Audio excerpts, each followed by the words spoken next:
justify your grave. Sacrifice your own boys for a lie. Listen. Yeah. Yeah. Make America great again. Yo, Tails, is you crazy? Yeah.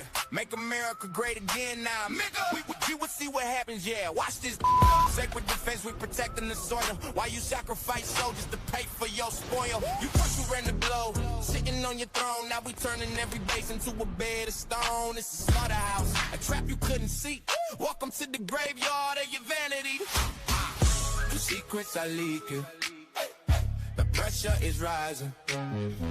We locked on the target. And now you are hiding. LOSCR. Yeah, we spelling at your name. Send them to the slaughter, you the only one to blame. Bleeding for a pucker while you shaking in your sweet. LOSCR. Taste the ash of defeat. LOSCR. Yeah, we spelling at your name. Send them to the slaughter, you the only one to blame. Bleeding for a pucker while you shaking in your sweet. LOSCR. Taste the ash of defeat.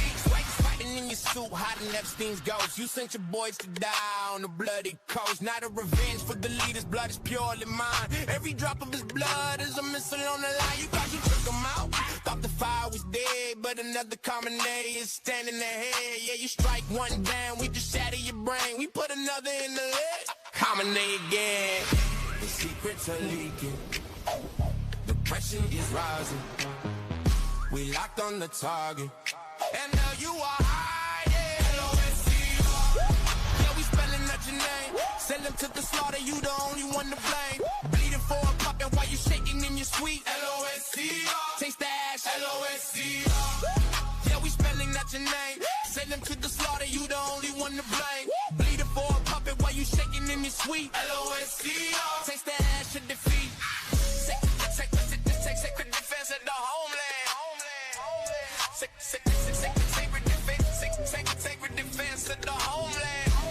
Sacred defense of the homeland. The slaughterhouse is open. Common name can. LOSCR.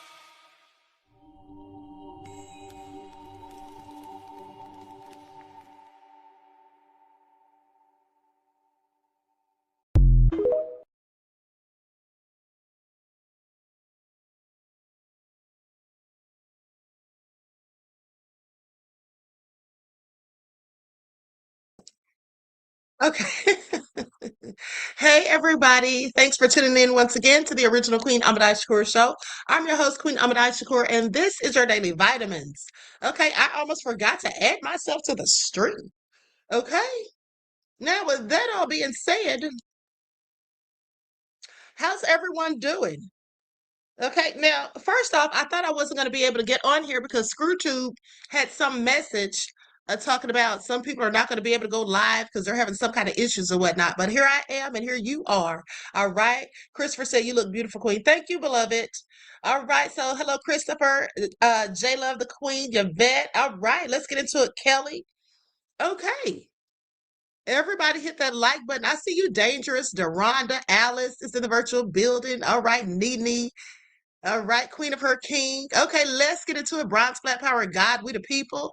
All right, Christopher, I said you already. Nessa G. Okay, so Pretty Wings, Millicent. Shout out to all my loyal roads and everyone tuned into the Queen, and a big shout out to the moderators for putting in work. Okay, let's get this party started because I have a video that I want to review. For those of you who tuned into the earlier broadcast, I told you all that last video that we watched, I told you that I was going to show a video that's literally going to prove that man's theory of what he said about people playing the victim and all of that. Okay, so it's actually an interview that Piers Morgan did, okay, with one of BB's people and then another person who was countering him. And so I thought it was very interesting. I watched it last night. And so we're going to watch it today, but we're going to get into these updates first. Okay, so with that all being said, and without further ado, let's have a brief word from my sponsor at 12 Tribes. Do not buy 12 Tribes on Earth hair growth oil and hair magic elixir unless you want super healthy, gorgeous hair that grows. They have a whole line of amazing hair growth products, including hair growth leave-in conditioner spray, hair growth shampoo, hair growth spray, and hair growth butter. I'm starting to sense a theme here. They include quality natural ingredients. They smell amazing, and you can see the results for yourself. So if you're looking for healthy hair growth for your natural or relaxed hair, try 12 Tribes on Earth today.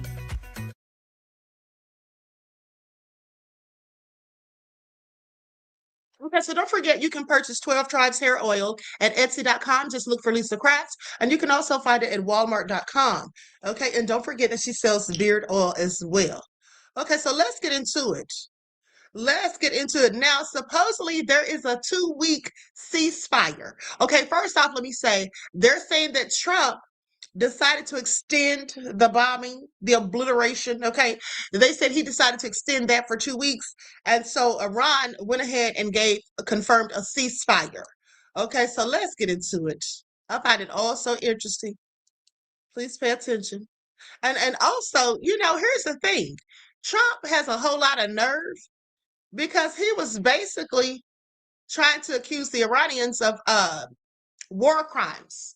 Okay, that's what he said. He was trying to accuse them of war crimes because their people got together in solidarity and they all stood together and formed a chain around those facilities. Okay, let's get into it. First, I'm going to go to my TikTok that I did a few hours ago. Okay, that's clearly not getting any views. Oh, they have me shadow banned on TikTok now. But what can I say? Dr. Ahmadiyyah Shakur. Trump is still threatening to blow up the power plants and the bridges in Iran.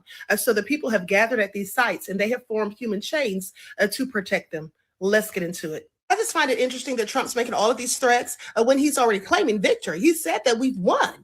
Okay, so if we've already won, why hasn't the U.S. taken over the Strait of Hormuz? Now he's saying that he was told initially that Iran would probably take over the Strait of Hormuz. Okay, but previously, didn't he say that no one told him that? Nobody advised him on that. That's what he said. And you see how stories just keep changing? That's because he's lying. And at this point, MAGA even has to know that he's lying, but they're not going to admit to it because it's too much pride, I guess. They don't want to admit that they were wrong. But we all can clearly see, okay, the writing on the wall that Trump's just been lying this whole time. Okay, no one would be ranting and begging. Okay, literally begging for a ceasefire for 45 days. Why? So you can regroup and then come back? I mean, at the end of the day, if you've already won, why do you need a ceasefire? Okay, if you were even winning, why would you need a ceasefire? You wouldn't. Okay, you wouldn't. Just point blank, period. Okay, please pay attention. Mujtaba Fadel-Sipoor, who's the head of Iran's diplomatic mission in Cairo, says that they will only accept an end to the war if they will be guaranteed not to be attacked again. And they don't trust the Trump administration because he said before when they were having negotiations, Trump came back around and attacked them twice. Okay, so they clearly don't trust him, and nor should they at the end of the day. Not to mention how he was sending those weapons over to the Kurds to give to the protesters. While he was negotiating with them, this is what he was doing, sowing seeds of discord. Okay, please pay attention. And so I wonder what he's going to do now that the people have gathered at the sites of these power plants and bridges. Is he going to bomb them anyway? I mean, I don't put anything past Trump. At this point, I clearly think he's absolutely the devil incarnate, he and Netanyahu. So I don't put anything past them, but I'm just hoping that he would not do something so drastic. Okay, at the end of the day, we know that he's already committed a myriad of war crimes. Okay, he is just like Netanyahu at this point. Please pay attention. And not to mention that it has been said that they have blown up at least 30 universities. Okay, yeah. That's what the U.S. has been doing. And I find it also interesting and unsettling because now the rest of the world's going to be looking at us the same way they're looking at Netanyahu. Please pay attention. I also would like to know information about this pilot they supposedly rescued. Okay, they just referred to him as a colonel who goes by the name Dude Bravo 44. And they say that he was severely injured and bleeding profusely, hiding in a cave in a crevice all day on Saturday. But Iran seems to think that there was something else afoot, basically saying that they think this was more of a deception and escape tactic, something covert where they come in and try to steal the enriched uranium. Okay, please pay attention. Now, mind you, Trump is saying that this was the most daring and brave mission. Okay, this was the best and most brave search and rescue mission in the history of the United States. It's funny how everything that he does, he's the best one to ever do it. Okay, please pay attention. Prayers to Iran. I hope that everyone stays safe as they're at those sites. I hope that Trump and Satan Yahoo wouldn't do anything so nefarious as to take out all of those innocent people. Okay, he's the same one that said that he wanted to liberate them, to free them. Okay, then he started talking about taking all of them out. Okay, let's not forget his threats. Okay, saying that he could end Iran in a night, and maybe tonight will be the night. Isn't that what he said? He is the devil, in fact. But anyway, prayers to Iran, and I hope that everything works out and that Trump does not hit the power plants and the bridges. Also, prayers for our soldiers as well, fighting a war that they never should have been forced to enter. Okay, please pay attention. Now, Trump's a whole mess. Something though. What I find interesting is that the MAGA minions, they're so stupid. It's really sad that they could be so ignorant. They're sitting up there trying to act like Trump's doing this to save the people of Iran. But if he was really doing that, why would he have called them animals? Why would he have said he was going to bomb them back to the Stone Ages? Why would he have said that he's going to get rid of an entire civilization? Why would he have said any of that? If he was doing this for the people, he's doing this for the oil. He all but said it. In fact, he did say it. Okay, he said he wanted the oil. They could make lots of money. That's what he said. Matter of fact, I'll pull up the clip while you all watch this broadcast where they're talking about the ceasefire. Oh, first, let me go to the human chain that they formed, and then I'll go to that clip.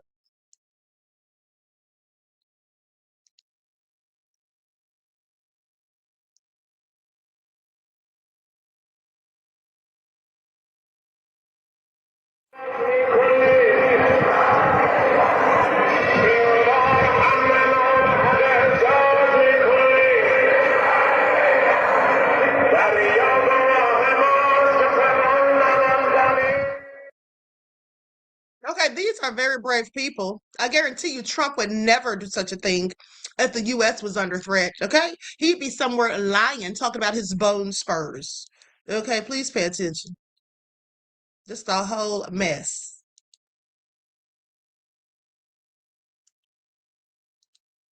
We thought this might happen. We come on the air. We think it's going to be one way. It ends up being another. What do you make of it? Well, I think the devil is going to be in the details about this ceasefire. And if, in fact, Iran is going to open the Strait of Hormuz for a period of 2 weeks in return for the United States and Israel ceasing military operations, what does that mean? Does that mean, for example, that all the ships going through the strait still have to be approved by Iran? Do they have to go through that northern channel through the strait along the Iranian coast? Or can they sail through the international channel in the middle, which they've been avoiding since the start of this war?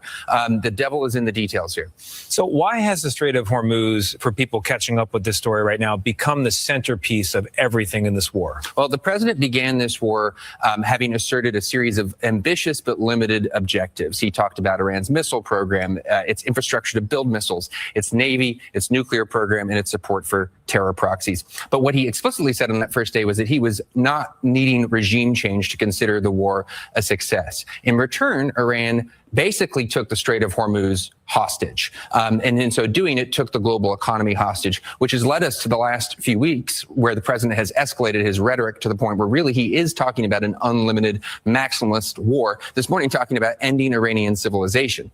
As much as people heard the president's comments like ending Iranian civilization and thought he's not a rational actor in this, it didn't seem like the Iranian side was a rational actor in this. What do you make of them suddenly saying, actually, we will reopen the strait? Well, there's a lot we don't know. We don't know actually who the president is talking to through these intermediaries in Iran. It is possible when you work your way through the details of this revolutionary regime, you're going to find somebody who's willing to buy some time. The Ayatollah Khamenei, who, of course, was killed on the first day of this war, occasionally took the limited option, occasionally took the way out in past rounds of violence. After his death, we seem pretty stuck in on round after round of escalation. It's possible they found somebody who is willing to do a deal. However, they have to watch what this means. What does it mean that the Strait of Hormuz is actually open? The Iranians are sort of famous for making an agreement and then taking a few steps back. And then will the shipping companies actually trust the ceasefire, and will the flow of oil continue? One of the things I've been confused by.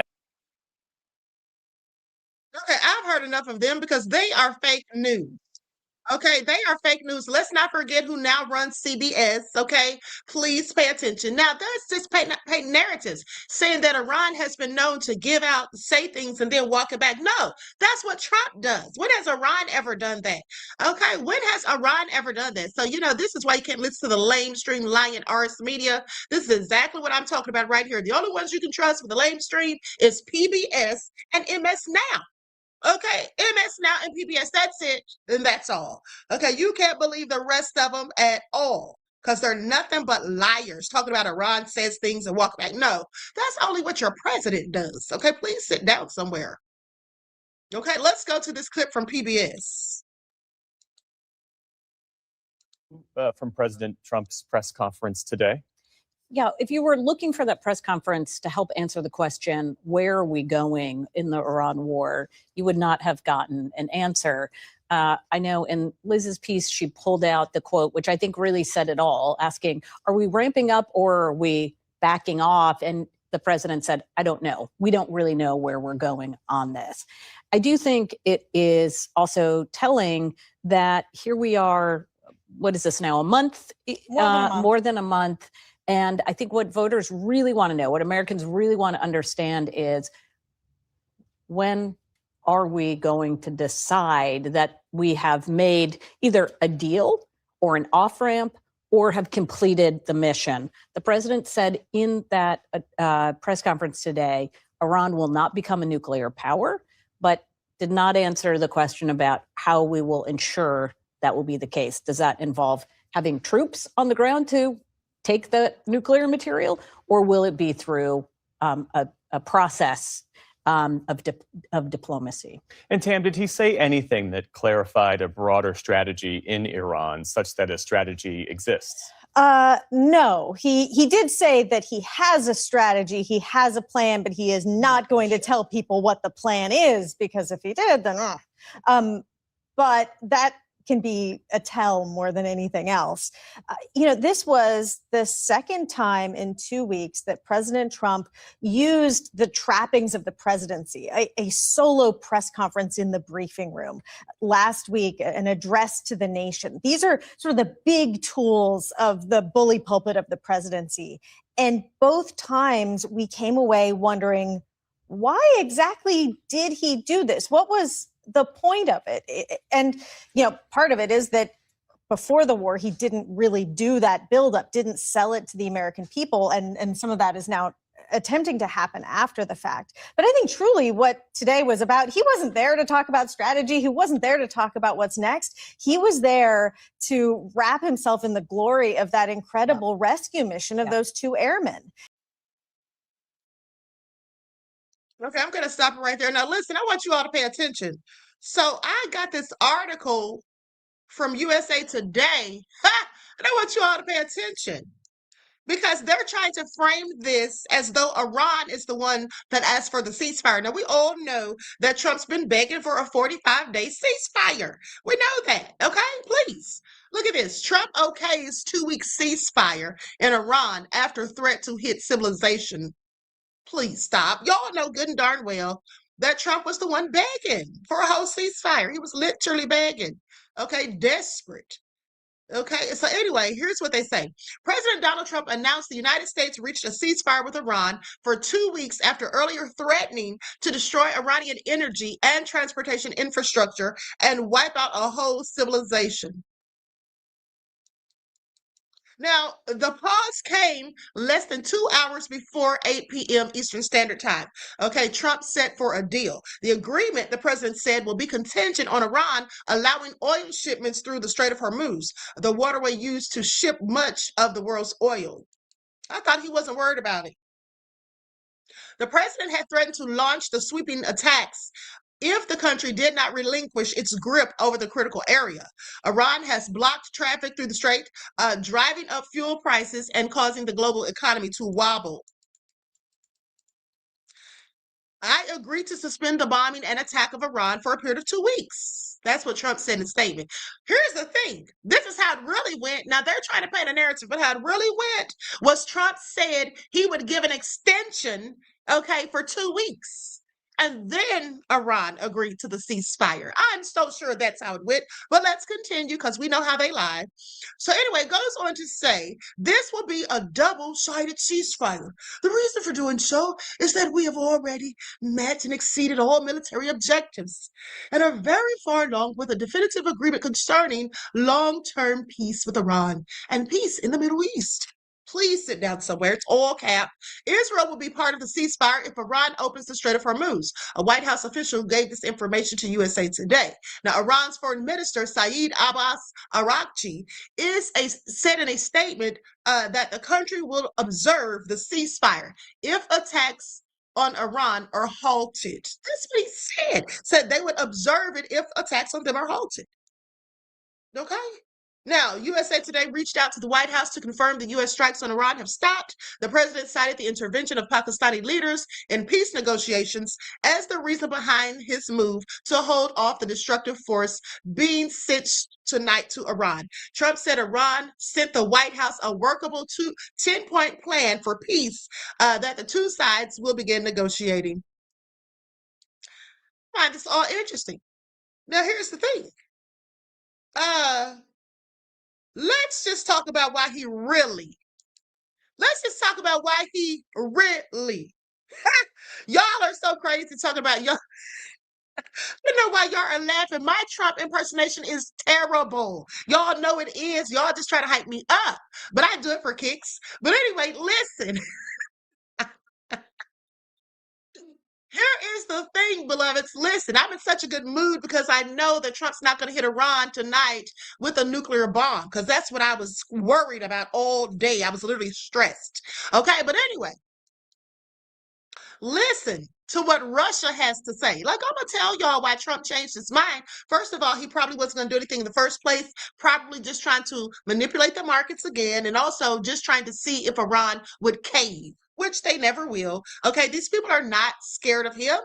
So with that all being said, let's go to this clip of what Russia had to say. Not only did Russia go in on him, but so did Pope Leo, came out going in on them. So did Indiana lawmakers. And so did members of Congress. Where have they been? Clearly asleep at the wheel, but now they're all awakened and they voted for Trump. Basically, they want him taken out of office.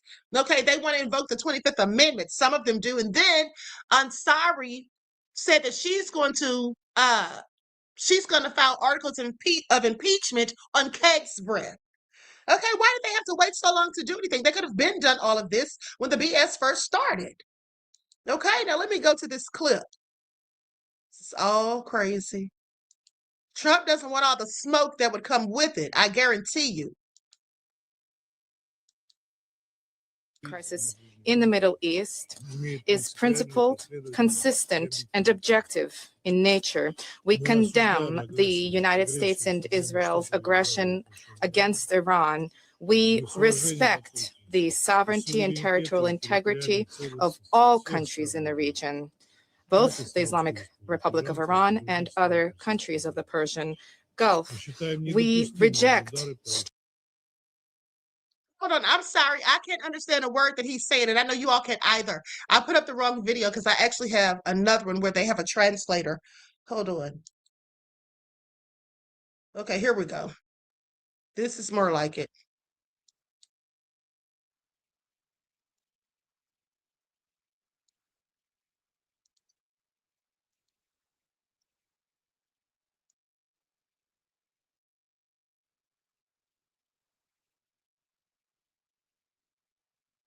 Hold on. All right, where's the one I had with him? Somebody was translating. Okay, let me just pull up this other video and then we'll get to that. Okay, I have to look for it now. My bad, folks. Hold on. Okay, let's go to this MS Now report. I have to find that one where they had it translated so we don't have to read all the subtitles. I'm going to bring into our coverage Democratic Congressman Robert Garcia of California. He's the ranking member on the House Oversight Committee. Congressman, it's great to see you. Good to see you too. I mean, it's insane what's happening today, but we have to understand this is a very dangerous moment and a very dangerous president. You posted this today, quote, Donald Trump has lost his mind and his threats to wipe out the Iranian people should be taken seriously. He's out of control and his cabinet and those around him must be loyal to the Constitution and invoke the 25th Amendment. He must be removed.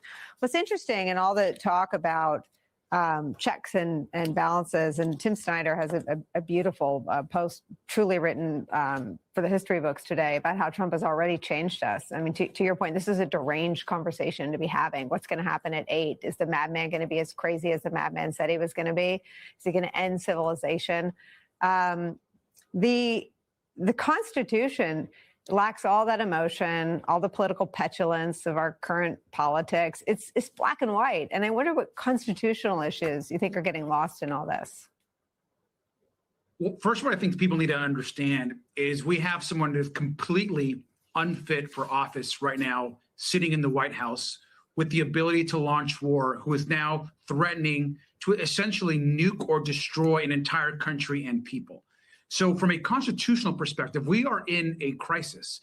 And I think the moment, first and foremost, requires Congress to be in session. And the idea that Mike Johnson let Congress out, that everyone is back in their districts, and he won't open the doors of the House floor so we can actually have a war powers resolution, a debate, that we're not marching on the steps right now of the White House, that we're not demanding that he is removed from office by his own cabinet, which they have a constitutional responsibility to do, is where this country is at right now. It's crazy that we are not taking stronger action against this president. It is crazy the Republican Party, including his Senate and members in Congress, are saying absolutely nothing.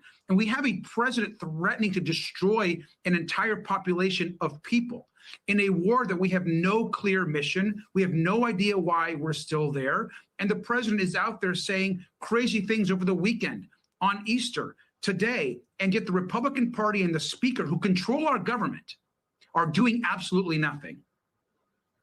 When you learn through the New York Times pretty careful reporting there inside the Situation Room that the cabinet was ambivalent, the vice president was opposed, and the intelligence leader described the Israeli objectives as, quote, farcical, and the chairman of the Joint Chiefs said it is typical Israeli. They oversell.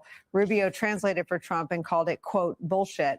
What do you make of the things that he says at all? I mean, how detached from his own national security officials do you think his public statements are?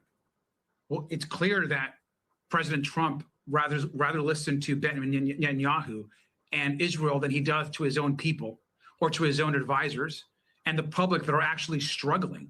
Gas is skyrocketing. People's healthcare costs are going up. And we're right now in a war in Iran because the prime minister of Israel essentially got the president to join in an attack. There is no national security purpose. There was no imminent threat in front of us. And that has been laid out by military leaders, people in the intelligence community. There is no reason for us to have gone in there with no actual mission or plan. And now we're seeing right now what happens when you actually don't have any type of mission, no involvement from the Congress, no input from the American public. And the president right now seems to essentially be tweeting out, putting out on True Social whatever he wants.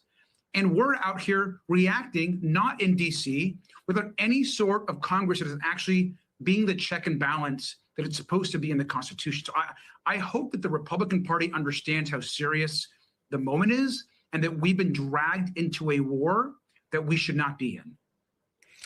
Several people who've been on this hour think that both Trump's pattern, I think in the markets they call it taco, Trump always chickens out, as well as whatever guardrails remain in the military mean that the threats he's issued are not what will pass at 8 p.m. But what do you rule in the category of possible in about 3 hours and 15 minutes? I think that Trump has lost his mind. He's not capable of being the president, and he should be removed using the 25th Amendment immediately. Separate of that, I don't trust anything that man or the people around him actually do. He has proven to be the most corrupt person to ever be president, the most criminal person to ever be president. He could care less about humanity or the destruction of another country. And so I think at this moment it is up to also the good men in our military, men and women that serve this country, those in leadership, to not take orders to destroy and kill more people. And we have a responsibility, not just his cabinet, but those that are guarding our security and the security of so many around the world, to also do the right thing. And I think many of us are encouraging, and there are a lot of conversations happening across our military as well about ensuring that we do not take this bait, that we are not led to a horrific disaster by Benjamin Netanyahu and Donald Trump, and that we actually do the right thing, and that we stand for humanity, that we actually turn back this horrific moment in time that we're in, and that we come together as a country and recognize that we have somebody completely unfit and unprepared to be president. And that's got to be dealt with immediately. Congressman Robert Garcia, thank you for your time today. Okay, no lies detected. Okay, he's absolutely right. But they should have been, like I said, they could have been taking Trump out of office. Like, I don't know what the holdup is. Okay. Likes up, everyone, please like and share. Thank you in advance.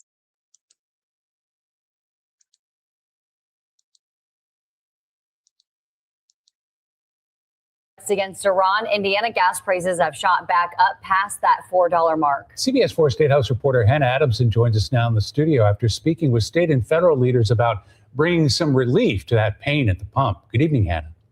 Good evening. After a temporary drop in gas prices, you can now expect an average of $4.13 per gallon in Indiana. And experts warn that number could soon be even higher as uncertainty over Iran reaches a breaking point. If Iran does not reopen the Strait of Hormuz within the next several hours, President Trump has warned, quote, a whole civilization will die tonight. I think he should be concerned about war crimes. Indiana Congressman Andre Carson says the president still has yet to make the case that Iran presents an imminent threat to the U.S. Gas prices continue to rise, and our economy has been frayed by his reckless actions and his reckless administration. The president wants to bring this to a close as quickly as possible. Indiana Senator Todd Young defending the president Tuesday, saying Trump is trying to apply maximum leverage to end the conflict and bring down gas prices. We will see what happens. We should all be praying for his discernment, his continued strong leadership. Young says in the short term, opening strategic petroleum reserves could provide some relief. I'm sure the president will look at all options along the way. But experts say relying on the reserves is not sustainable. It would be equivalent of replacing a broken water main with a paper straw. Patrick DeHaan is the head of petroleum analysis at GasBuddy. He says with the deal by the deadline highly unlikely, Indiana gas prices could jump another 10 to 20 cents soon. And if President Trump does launch new attacks on Iran, we could go higher next time around. In terms of what he does, I'm sure he'll be fully aware of the consequences. This week, Governor Mike Braun reaffirmed he's seriously considering suspending the state's gas tax if the war drags out. What I would be able to do would be just temporary to help, but I am going to take that into consideration. Now questions remain over whether the General Assembly would support such a move. Democrats had tried unsuccessfully to suspend the gas tax in 2022 when Indiana saw its highest recorded average price for gas at $5.23 a gallon. In studio, Hannah Adamson, CBS 4 News.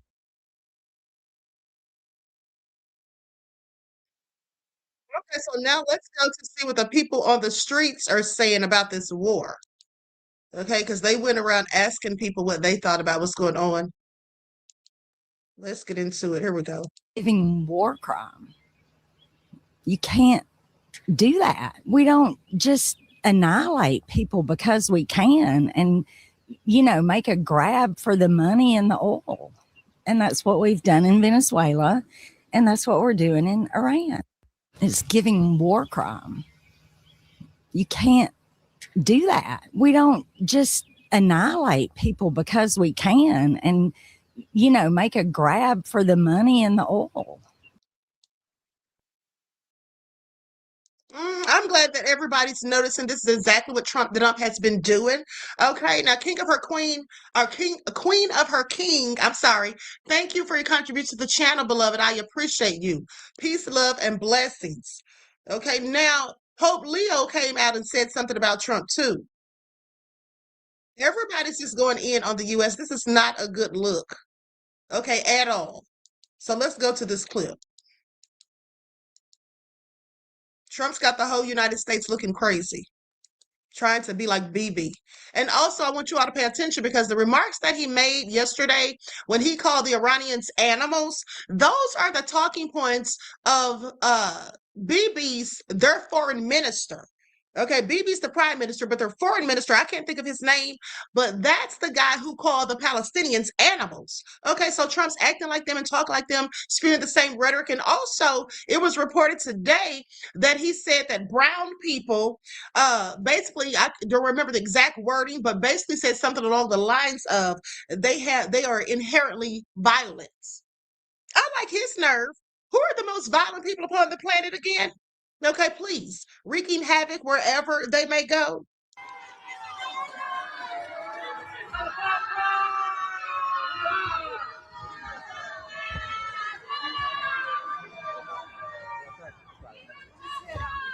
Dove cominciamo? Chiedendo la pace. Oggi, come tutti sappiamo, c'è stato anche questa minaccia contro tutto il popolo di Today, as we all know, there's also been this threat against the entire people of Iran, and this is truly unacceptable. There are certainly issues of international law here, but even more so, a moral issue for good of the whole, entire population. And I would like to invite everyone to truly think in their hearts about the many innocent people, so many children, so many elderly, completely innocent, who would also become victims of this escalation, a war that began from the very first days, as we were saying. Ha cominciato già dai primi giorni, dicevamo, asking all people of goodwill to search always for peace and not violence, to reject war, especially a war which many people have said is an unjust war, which is continuing to escalate and which is not resolving anything. In fact, we have a worldwide economic crisis, energy crisis, situation in the Middle East of great instability, which is only provoking more hatred throughout the world. So come back to the table. Let's talk. Let's look for solutions in a peaceful way. And let's remember, especially the innocent, children, the elderly, the sick, so many people who have already become or will become victims of this continued warfare. To remind all that attacks on civilian infrastructure is against international law, but that it is also a sign of the hatred, the division, the destruction that the human being is capable of. And we all want to work for peace. People want peace. I would invite the citizens of all the countries involved to contact the authorities, political leaders, congressmen, to ask them, tell them to work for peace and to reject war always. Thank you very much. The world moves fast. Power shifts. Unexpected developments. Changing alliances. Every day brings a new headline. But headlines are only the beginning. Do you all know that Trump supposedly, it was reported today, that Trump has directed $10 billion, okay, of government spending money that came from our taxpayer dollars. He's directed $10 billion for his board of peace. And who do you think is going to be in control of that money? I'm so glad you asked. He is. Okay, he is. Because the person in charge is also in charge of that money. And that is Trump, the chairman. Okay, I want you all to think about that. How is he getting away with any of this? Like, he literally needs to be taken out ASAP. Okay, it's not even a question at this point. But let's continue. And could be used to justify a broad.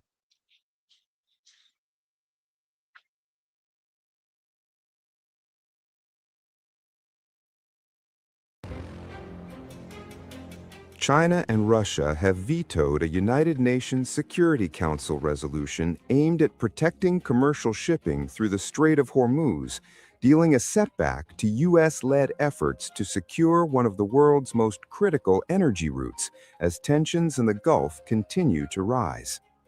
The draft resolution, brought forward amid escalating attacks on tankers and growing disruption to maritime traffic, called for enhanced international measures to safeguard navigation through the choke point, which handles a significant share of global oil exports. But both China and Russia opposed the move, arguing that the resolution risked escalating the conflict and could be used to justify a broader military presence in the region under the banner of maritime security. Their veto at the United Nations Security Council highlights deep divisions among major powers over how to respond to the crisis and underscores the geopolitical fault lines shaping the conflict beyond the battlefield. Diplomats familiar with the discussions said Moscow and Beijing pushed for a more balanced approach that emphasized de-escalation and dialogue rather than measures that could be interpreted as aligning with U.S. strategic objectives in the Gulf.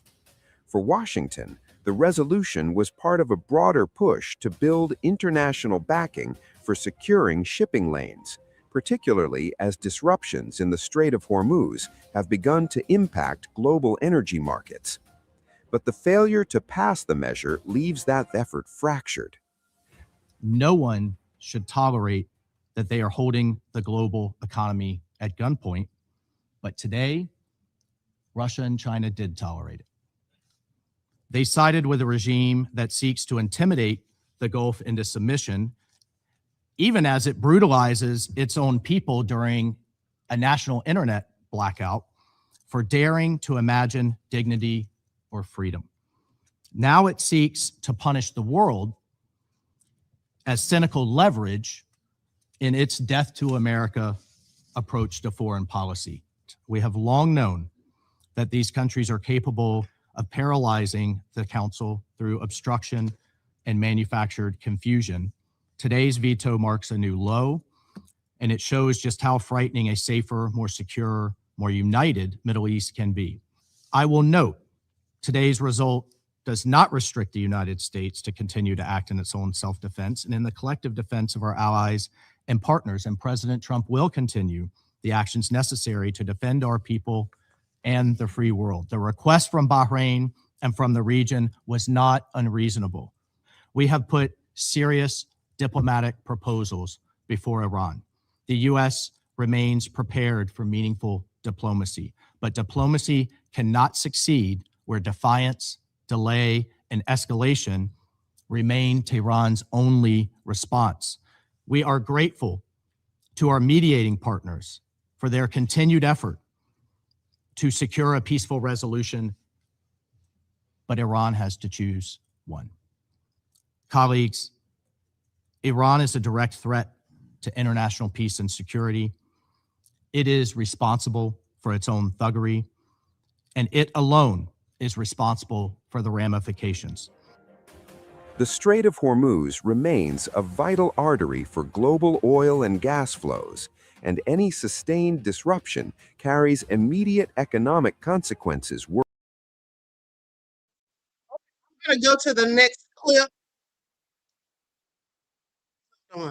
Okay, I'm going to go to the next clip. Then we've got to get to that. I don't want to have you all on here all night, but we've got to get to that Piers Morgan interview. Okay, where that man was just sitting up there just being so ridiculous. Okay, this is top priority. Now, I think this is the video I was looking for with China's foreign minister, Mao Ning, speaking. I think this is it. Okay, so this is from like 13 hours ago. I'm going to share my screen. Likes up, everyone, please like and share. Thank you in advance.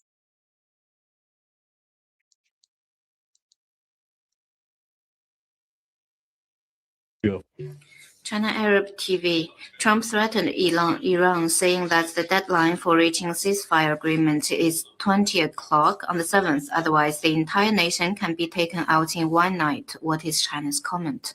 战事延宕，造成重大人员伤亡和损失，冲击地区。 As we speak, the situation in the Middle East continues to worsen and the military conflict is still escalating. hitting the world's economy and energy security and drawing up deep concerns from the international community. Since the conflict began, China has held an objective, just and balanced position and has been working to help bring about a ceasefire and end to the conflict. Foreign Minister Wang Yi made 26 phone calls with parties including Iran, Israel, Russia, and the Gulf states. At first, I thought this was just a scratcher, but the 正式修改防卫装备转移3原则，内容包括不再仅限出口非战斗用途防卫装备。 It is reported that the Japanese government plans to officially revise the 3 principles on transfer of defense equipment and technology this month. The draft revision includes removing limits on the export of non-combat defense equipment categories to allow the export of lethal weapons in principle. What is your comment? China is gravely concerned. International scholars and those with insights in Japan also find the development deeply concerning and believe it marks a fundamental shift in Japan's post-war arms export policy, constitutes a grave violation of instruments with legal effect under international law, such as the Cairo Declaration, the Potsdam Proclamation, and the Japanese Instrument of Surrender, goes against Japan's own constitution and norms and sabotages international safeguards designed to prevent the revival of Japan's militarism. We also noted a survey conducted by the Japanese government previously showed that the majority of Japanese people oppose relaxing arms export controls. Various developments show that Japanese right-wing forces are pushing for a more offensive and expansionist defense policy. Japan's remilitarization is gaining speed with an actual roadmap and concrete steps, and it is posing a threat to regional peace and stability. The international community must stay on high alert and reject the reckless moves of Japanese neo-militarism. We urge the Japanese side to deeply reflect on its history of militarist aggression, honor its commitments, and act prudently in military and security areas and avoid going further down the wrong path. Next one, please. Ria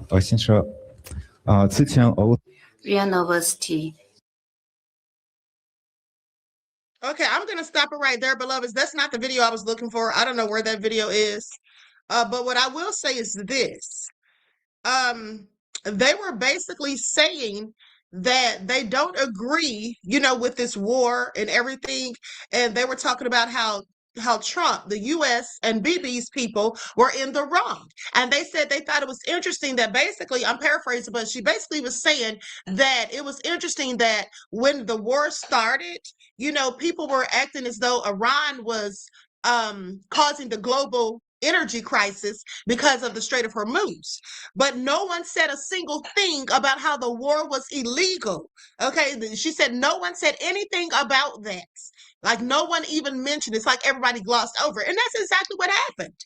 And I'm glad she called it out because, yeah, they didn't say anything about that, specifically the lamestream lying news media.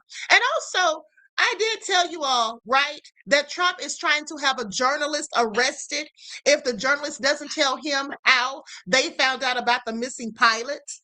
Okay, but before we get into that video that I'm going to show you guys and do a reaction to, let's go to Hakeem Jeffries. Or is this Cory Booker? I get them mixed up. This is Booker. Okay, so let's go to him talking about Trump's grifting because he's been doing a whole lot of it. Okay, please pay attention. At least $1.4 billion.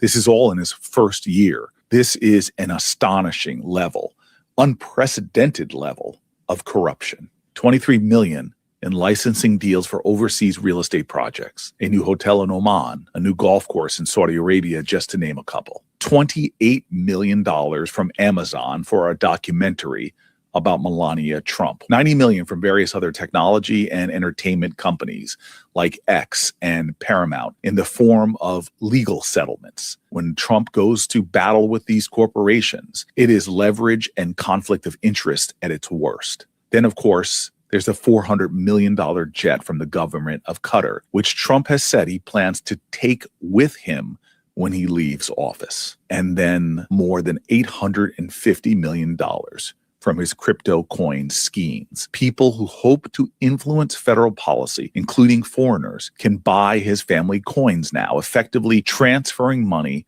to the Trumps. And the deals are often in secret. And this is just the first year of his second term. He still has 3 more years to go to rack up even more grift off of the American tax. Trump is not going to be here for 3 more years, beloveds. Okay, he's not going to be here for 3 more years. Here's the thing. You know, I forgot to tell you all this morning, I had another dream about Trump where he was lying real still with his hands folded and his eyes closed. And he was in a huge box that was shiny. Okay, take from that what you will. And I do believe that this just might happen even before his birthday. Okay, anyway, with that all being said, let me continue. Now, here is the video that I was.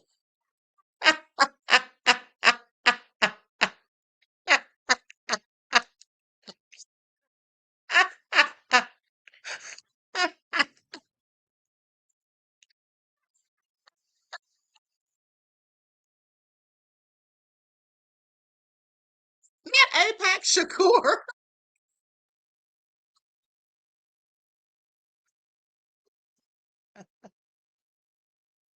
Oh, that was a good one. Listen, this is how you know me and Ashkan think alike sometimes, because yesterday I literally started to make the title of the video on the thumbnail. I was going to make it Operation APAC Failure. Okay? Operation APAC Failure. I absolutely cannot. Okay, let's continue. Now, here's the clip where he was talking about brown people real slick. And then I'm going to go to this MAGA minion who voted for Trump, and now his wife's sitting in a whole concentration camp. Talk about effing around and finding out.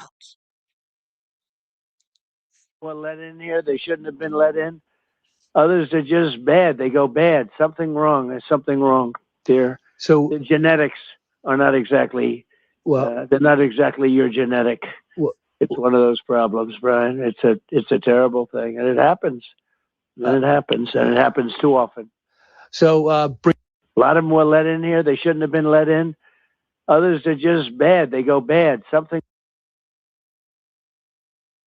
You know, they said that's what he was telling the Fox News host. So did the news host record it? Because that's what it looks like. I find it all interesting. Like I said, the nerve of him to talk about anybody.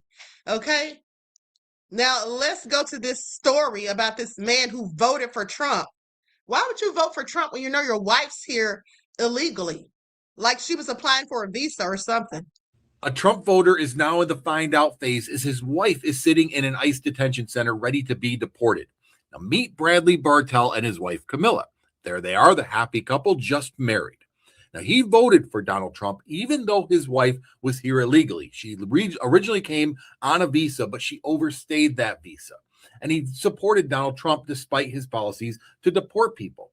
Now, he thought it would be somebody else, but on return from their honeymoon in Puerto Rico, ICE picked her up because she was on a database for overstaying her visa. And of course, these people are just beside themselves. They didn't think this would happen to them. They thought it would be the others. They thought Camilla would get to stay because she was originally vetted for a visa. She was working. She had a W-2 and she paid taxes. They thought she would be the last one in the clubhouse who could pull up the ladder and prevent everybody else from coming in. But now they're in the find out phase. And he is upset. He calls the conditions she's in terrible. They can't believe they would do this to somebody. Well, he was ready for it to happen to somebody else. And welcome to the find out phase. Okay, I find it also interesting, but what got me is when he said his wife thought she was going to be the last one and then pull up the ladder and not let anybody else in. Now she's sitting in a whole concentration camp. What were y'all thinking? You see how stupid this just goes to further prove my point about how insidiously obtuse MAGA is. Okay, why would you do that? Your wife's a whole illegal immigrant.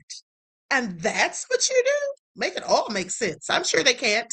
Now let's get to this video. For those of you who missed the video this morning, like I said, when the guy was talking about how Bibi's people play the victim, and then even when you show them the proof and receipts of something that they've done or said, they'll sit there and lie to your face and gaslight you like you're crazy. Okay? Like you're crazy. But nonetheless, so I thought this debate was interesting. Now, this is the first part. I'm going to skip past him. I'm gonna just play a little bit of him and then go to the two that we're debating. He said, look, I'm going to attack Iran. Are you with me or not? And they both said no. And then he didn't attack Iran. And so there are, Hold on, let me scale this back just a little bit. at least in this. Why does it sound so low? Hold on. Can you all hear this? Let me know if you all can hear it. One's in the chat if yes, two's if no, because it sounds a little low. I think that Israeli influence and the Israel lobby's influence in leading the United States into this war is quite obvious. There's just an abundance of evidence that Israel pushed us into this war and that the lobby helped. And of course, whenever that happens and somebody points it out, that person is accused of being an anti-Semite or a self-hating Jew. But this is ridiculous. The question is whether the evidence supports the claim or not. And the debate should be fought over the evidence, not devolved to name calling, which of course exactly is what is happening here. But the fact is, Piers, there's overwhelming evidence that the lobby and Israel itself helped in a major way to push the United States into this war. Well, we just had to take Marco Rubio, the Secretary of State, at his own word before he was persuaded that he hadn't said what he'd said, because he said it on camera.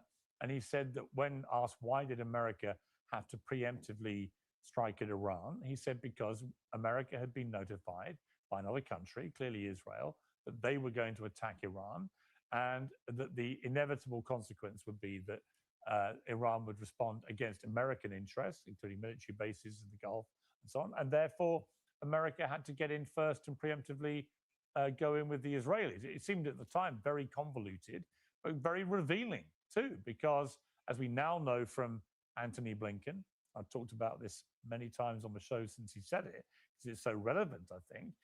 Netanyahu had tried to do this with both Presidents Obama and Biden. He'd said, look, I'm going to attack Iran.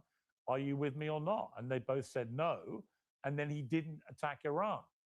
And so there are many who do believe that Netanyahu, we saw Trump, I think, 8 times in the run-up to this war, that he basically bamboozled, maybe not bamboozled, but forcefully persuaded Trump that he was A, going to do this, and B, America had to be with the Israelis. Yeah, I think it's not only Secretary of State Rubio who said that, but the Speaker of the House, Mike Johnson, said it. And furthermore, Lindsey Graham, who is a super supporter of Israel, has said that he worked hard with with Prime Minister Netanyahu to give Netanyahu advice on how to convince President Trump to attack Iran. So you see all sorts of evidence of Netanyahu's fingerprints on this war. We're now at a stage in this war where thousands of Marines have now been dispatched to the conflict zone. The Iranians, who must know they can't compete with the Americans and Israelis with their combined military firepower in the air or at sea or anywhere else, frankly, militarily, but they can compete in this strategic economic way. Do you agree with that? Sure. I mean, I think what's going on here, Piers, is that the United States and Israel thought that we could win a quick and decisive victory, either by decapitating the regime or some form of shock and awe campaign for the first few days of the war. And the Iranians would then throw up their hands and they would submit to our demands. And in fact, President Trump has said that he was told that there was a good chance that the Iranians would close down the Strait of Hormuz, but he ignored that warning because he thought we would win a victory before that became a viable option for the Iranians. But what's happened here is that we did not achieve a quick and decisive victory, and we're now in a long war, a war of attrition. And that's a war that the Iranians prepared for, and that's a war that the Iranians are in an excellent position to prevail in. if you think about the various steps up the escalation ladder that we can take, what you see is that the Iranians can match us at every point, and they can cause not only enormous damage for the countries in the region and for the United States military. Okay, I'm about to fast forward, beloveds. But maybe even more importantly for the international economy.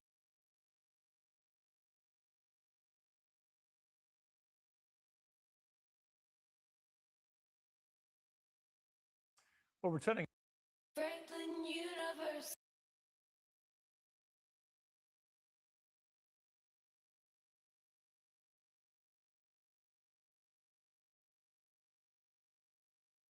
To debate this, I'm joined by the political scientist and activist Norman Finkelstein, author of the new book, Gaza's Grave Diggers, an inquiry into corruption in high places, and the retired Lieutenant Colonel and IDF international spokesman, Jonathan Conricus. Well, welcome to both of you. Jonathan Conricus, we've talked a lot about this. You know, when I hear Professor Mearsheimer there, it could be incredibly difficult for Donald Trump and the Americans to extricate from something which may not be playing out how they anticipated or hoped.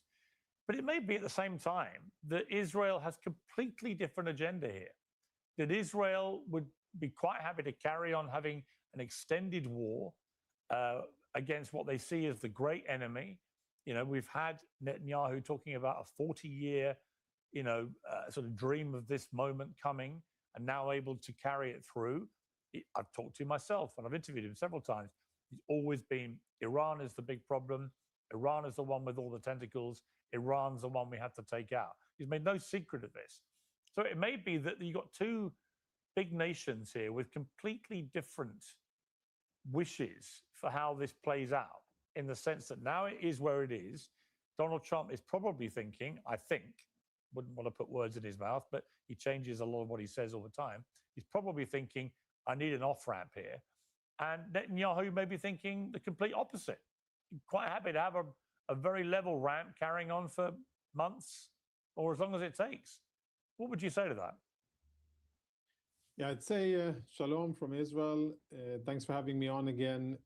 I'm happy, this is recorded. I'm happy that the video will be out in eternity. That's the fun part about making assessments. And I will really enjoy seeing all the doomsday experts and the instant military analysts and people who now claim to understand the Iranian regime, the Israel-Iran conflict, and understand the Middle East very well, and maritime warfare and many other things.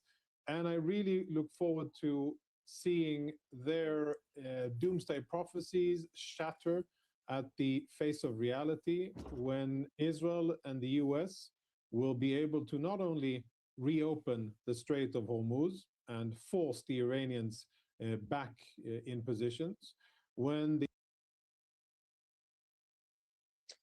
Hold on, listen, beloveds. I want you all to listen to this man, what he's saying, and how long he talks. How long he talks. And then when the other guy speaks, he's talking about the guy's long-winded. Okay, now, Ashkan said, I was very worried for a minute that Izzy would drop a nuke and blame USA for it. I was worried about that too.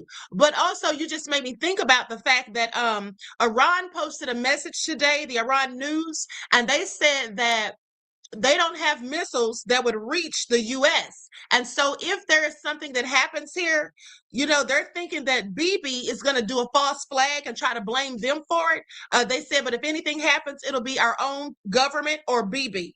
Okay, and that's exactly what I expect. And I've been telling you all that. I've been telling you all that if anything happens here, it's a whole false flag, and whoever they say did it is not who did it, because we already know they'll blame it on Iran. Okay, please pay attention.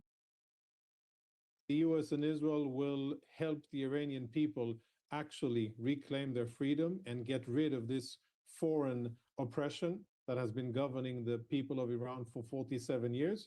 And I look forward to the time when Israel and Iran, a free Iran, free of Islamist oppression, will reestablish diplomatic ties and trade and prosperity. I think, and I'm a realist. I don't think a lot of people can, blame me for being rosy-eyed or detached from reality.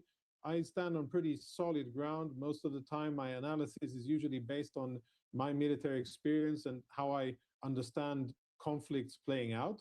And I think this time, the balance of power between Iran on one side, the regime on one side, and the US and Israel, and soon to be a few additional Gulf countries, it's not even a contest. And I strongly dispute what the distinguished professor said before, that Iran can escalate this horizontally and the US won't have anything to do in order to retaliate. Frankly, respectfully, he doesn't have a clue. There are so many things that both Israel and the US can do that can totally cripple the regime and can really reduce Iran's infrastructure, economy, ability to trade, ability to move, transport, import, export, and many other things that Israel and the US can do if they want to. And I think rightfully so, Israel and the US have not done that up until now, and I hope it won't be necessary. But I am contrary to many of the doomsday prophecies and many people who are, trying to count Israeli interceptors and looking at the oil price and wishing it go to $200 and imagining that the Iranian regime has this tremendous unlimited power to conduct guerrilla warfare like the Finns did against the Soviets in the Second World War or something to the like.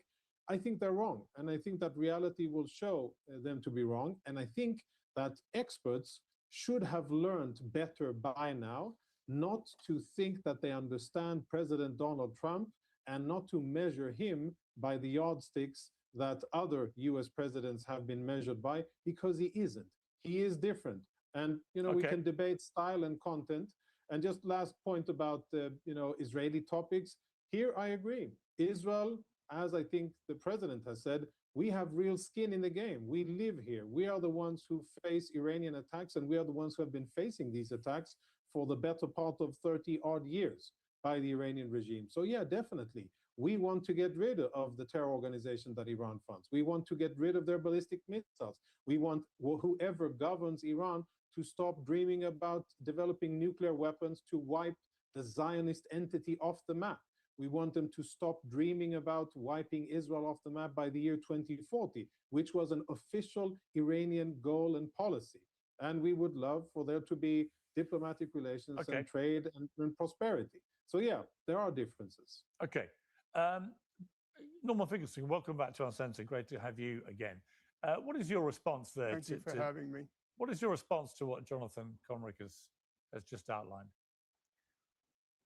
I'm not a military person by training or by disposition, so I'm not going to make any prognostications about whether Israel will win the short term and the medium term or the long term.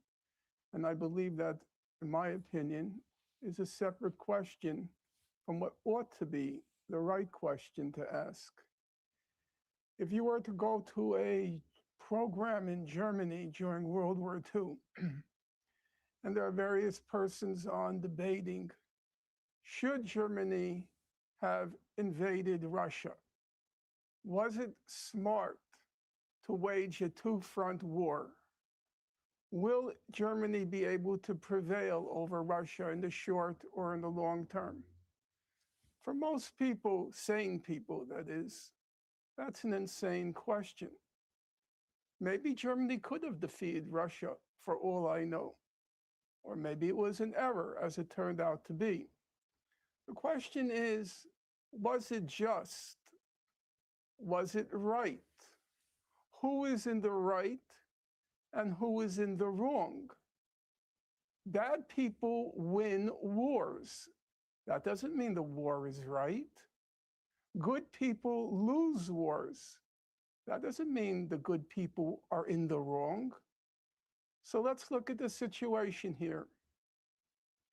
For 2.5 years, Israel waged what's called the crime of crimes. Israel waged a genocide in Gaza. And then, before even the blink of an eye, Israel launched what was called at Nuremberg the supreme international crime, the crime of aggression. Let me just stop right here and say, as he is talking, and yes, he does talk a little slow, Lieutenant Maxwell, but he has a lot to say, and it's very important that you hear it. Now, listen, the other guy, I want you to take notice of how he's sitting there shaking his head as the man is speaking nothing but truth to power. He's telling no lies. It's all facts and can be substantiated and documented. It has been. Now, with that all being said, we know that he's doing just what that guy said earlier, Basim Yosef. Okay. But also, I want to point out that he just lied through his teeth. He literally said that Iran said they wanted to wipe Israel off the map. That's not what they said. Okay. That's not what they said. I want you to pay attention. What they said was, this is what they said. The regime, this regime, talking about the government, talking about Netanyahu, the minions that are running things, not all of the people collectively, because they in fact have Israel Jews living in Iran.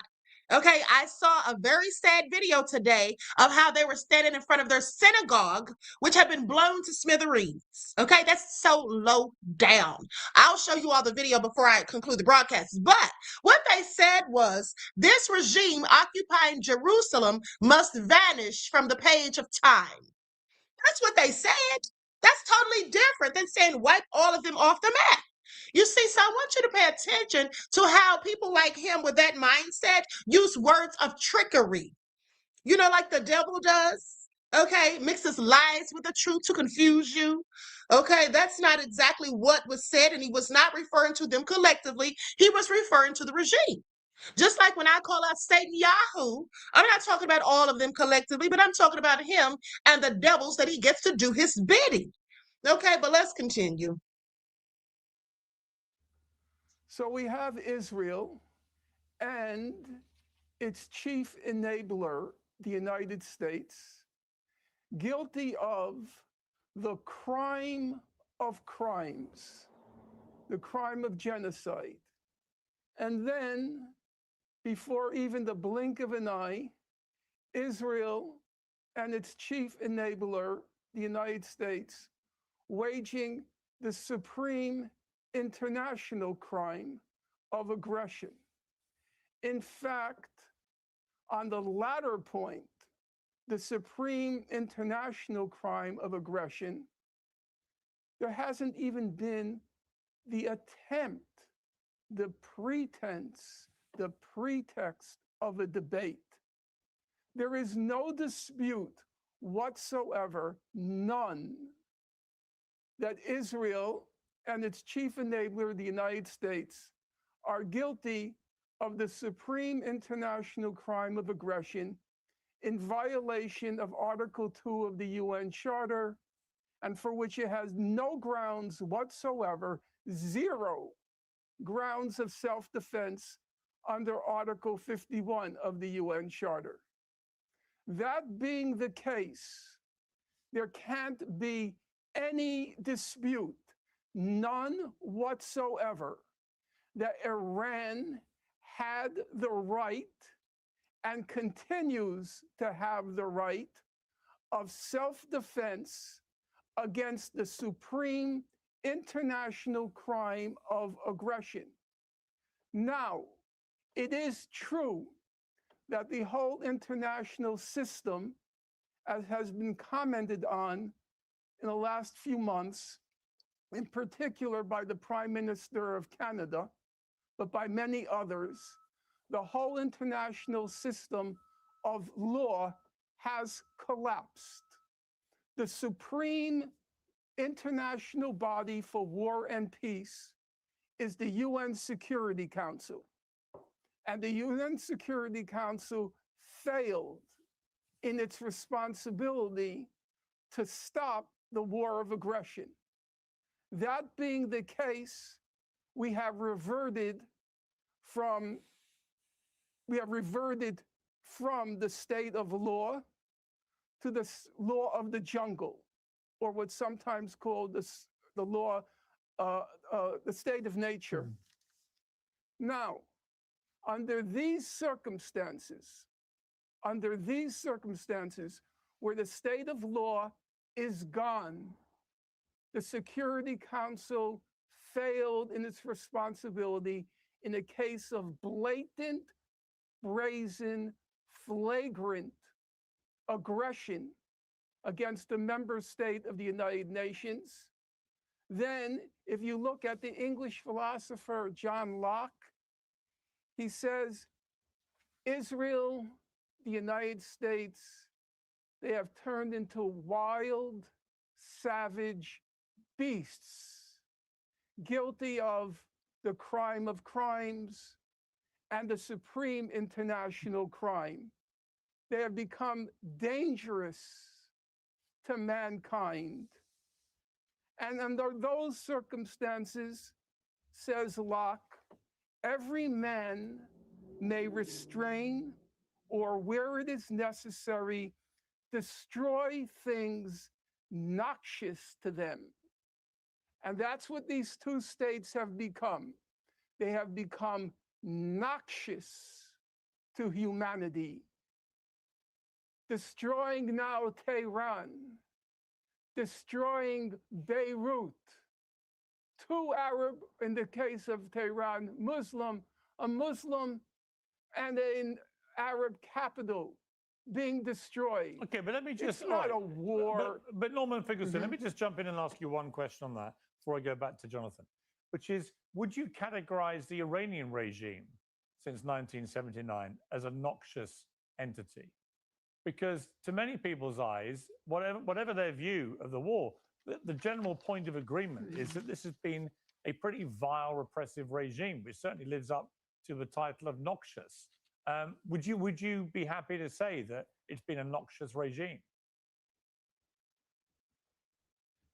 I would say two things, and I'll say them in reverse order. The Iranian regime has been guilty of actions within its sovereign state that cannot be justified and which properly should be classified as crimes, human rights, egregious human rights violations. About that, I have no doubt. However, number two, I want to establish priority. Priority is number one. The first point, egregious human rights violations. Number two, I don't believe the Iranian regime was ever given a chance to see how it would unfold between the crippling sanctions that were imposed on the Iranian government and then the huge amounts of money it had to subtract from civilian investment in order to counter, from its inception, the military threat posed by Israel and the United States. Okay, meant that huge amounts of resources that might have gone to a better end were squandered because of the brutal sanctions and the threats of war. Okay, Jonathan, just respond quickly to that point, to the 2 points there that which Norman Finkelstein said. Then I want to just talk to you about Joe Kent after that. So just respond to him on that. Yeah, when I came on the show, I didn't know I was coming in for a lengthy, long-winded, long-syllable word academic lecture, but I will be brief and I will say that I think it's absolutely ridiculous. If we scale back to 1979, the Islamic Republic of Iran is the aggressor. Now, I want you all to pay attention because the only thing that he can pull out of his arsenal to try to debate or debunk what the man said, which he still can't debunk it, he's bringing up 1979. Now, you all remember what I told you happened in 1979. In 1953, there was a coup. The U.S. was involved in it. They wanted to overthrow the leader of Iran and put the Shah in power. The Shah was kissing up to them, gave them 40%. 5 of the major oil companies in the U.S., Mobil, Exxon, Gulf, there was another one, Standard Oil of California, and then there was one more. But anyway, gave them 40% stake in their oil. Okay. And so they were pleased with that. The U.S., Bibi, well, Bibi wasn't in power, but the U.S. and Bibi's people were all pleased with that. But then in 1979, the Iranians got tired of it and they decided to put in their own leader and overthrow the Shah. And that's what they did. That was the 1979 revolution, of which he is now speaking, saying they were the aggressor. But did they not have the right to be the aggressor? It was their own country, their own homeland. They're fighting for it and trying to put in power who they want in power, not the U.S. and not his people. Okay, let's continue. The lies just keep continuing. Islamic Republic of Iran has been building ballistic missiles, has been arming terror organizations, has been calling and acting to try to destroy the state of Israel. They have said so. Numerous presidents, the current not so much, but former Supreme Leader Khamenei and the previous one, the first one, have said so explicitly that it is their wish, their desire, their plan, their divine commitment to destroy what they call the Zionist entity. And I think what Israel is guilty of isn't now taking action against the Iranian regime. It isn't launching a strike on the Iranian regime's ability to fire ballistic missiles at Israel or at 10 or 11 other countries in the Middle East. It is that it took us so long and that we didn't do it earlier, and we could have saved thousands of Israelis, thousands of civilians that were murdered by Palestinians, by Syrians, by Lebanese, by other Arabs who were funded and armed by this very evil empire of terrorism, which was the Iranian regime. And the only thing I regret is that, only now are we doing it. And I think we should have done it way sooner. And as I said before, now I am optimistic that this will actually change and we'll find ourselves in a different trajectory. But from my perspective, I have zero doubt who the aggressor is. Iran is the aggressor. We never aggressed against Iran until we were fired upon, until our civilians were murdered by their proxies, until they fired ballistic missiles at us.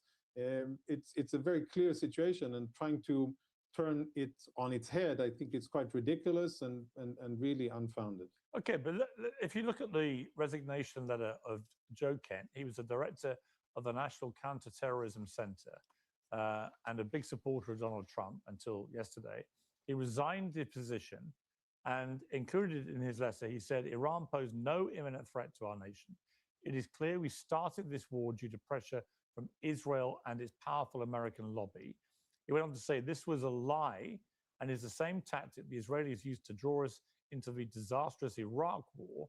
It cost our nation the lives of thousands of our best men and women. We cannot make this mistake again. I mean, powerful words from a guy who until 2 days ago, if you'd asked anybody in the Trump administration, would have said, look, the guy's great. He's our top national counterterrorism guy. Now, of course, they've all turned on him. But what is your response to what he said? I think President Trump responded quite masterfully by retweeting a tweet that the same guy tweeted a few years ago, where he directly urged and called on the president when he was in between his terms to actually take action against Iran, and how Iran, the Iranian regime, is a threat to the US and it must be checked. And I think that's, the best and shortest way. I think this, this person, I don't know him. I've heard other people speak about him. I haven't met the guy, so I won't, speak about his character and who he is. And I frankly don't know enough about him. But I know that previously he had different opinions, and previously he said and thought different things about the Islamic Republic of Iran and the threat that it poses to the US. And, I think we should be truthful here and honest. Yes, currently, the Iranian regime did not possess ballistic missiles that were capable of reaching continental US. So the Iranian regime could threaten US service members in the area. They could threaten US posture. They could threaten assets. They could threaten US allies, but kill American civilians. I mean, they tried by killing various Iranian dissidents or Jewish targets. Reportedly, they tried to kill the president twice. But in terms of ballistic missiles, yeah, I agree. They tried to kill the president twice. Those people that tried to take out Trump were not Iranians. What is he talking about? Let's continue. Agree. But then why wait?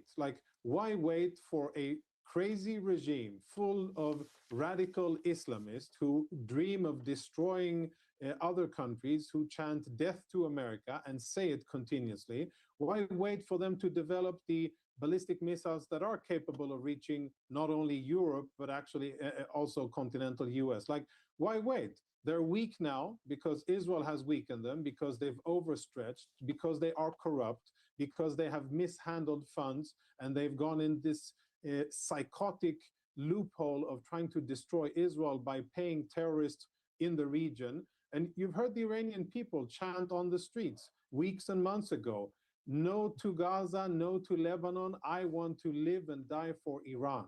Why do they say that? Are they, enticed by Mossad agents? No, they're saying it because they see that their regime is a corrupt one that prioritizes jihad against Israel over the future of their own country. And it's this corruption, this management that eventually weakened the regime, made it exposed enough for Israel to finally take the opportunity. And what we see now unfolding is the early first stages of this regime falling. I think it will fall, and I think it will fall at the... Now I want you all to pay attention. This is a whole lot of nerve from him after what we all know happened over there in Gaza. Okay, I mean, it is the audacity of him to say anything about anyone, okay?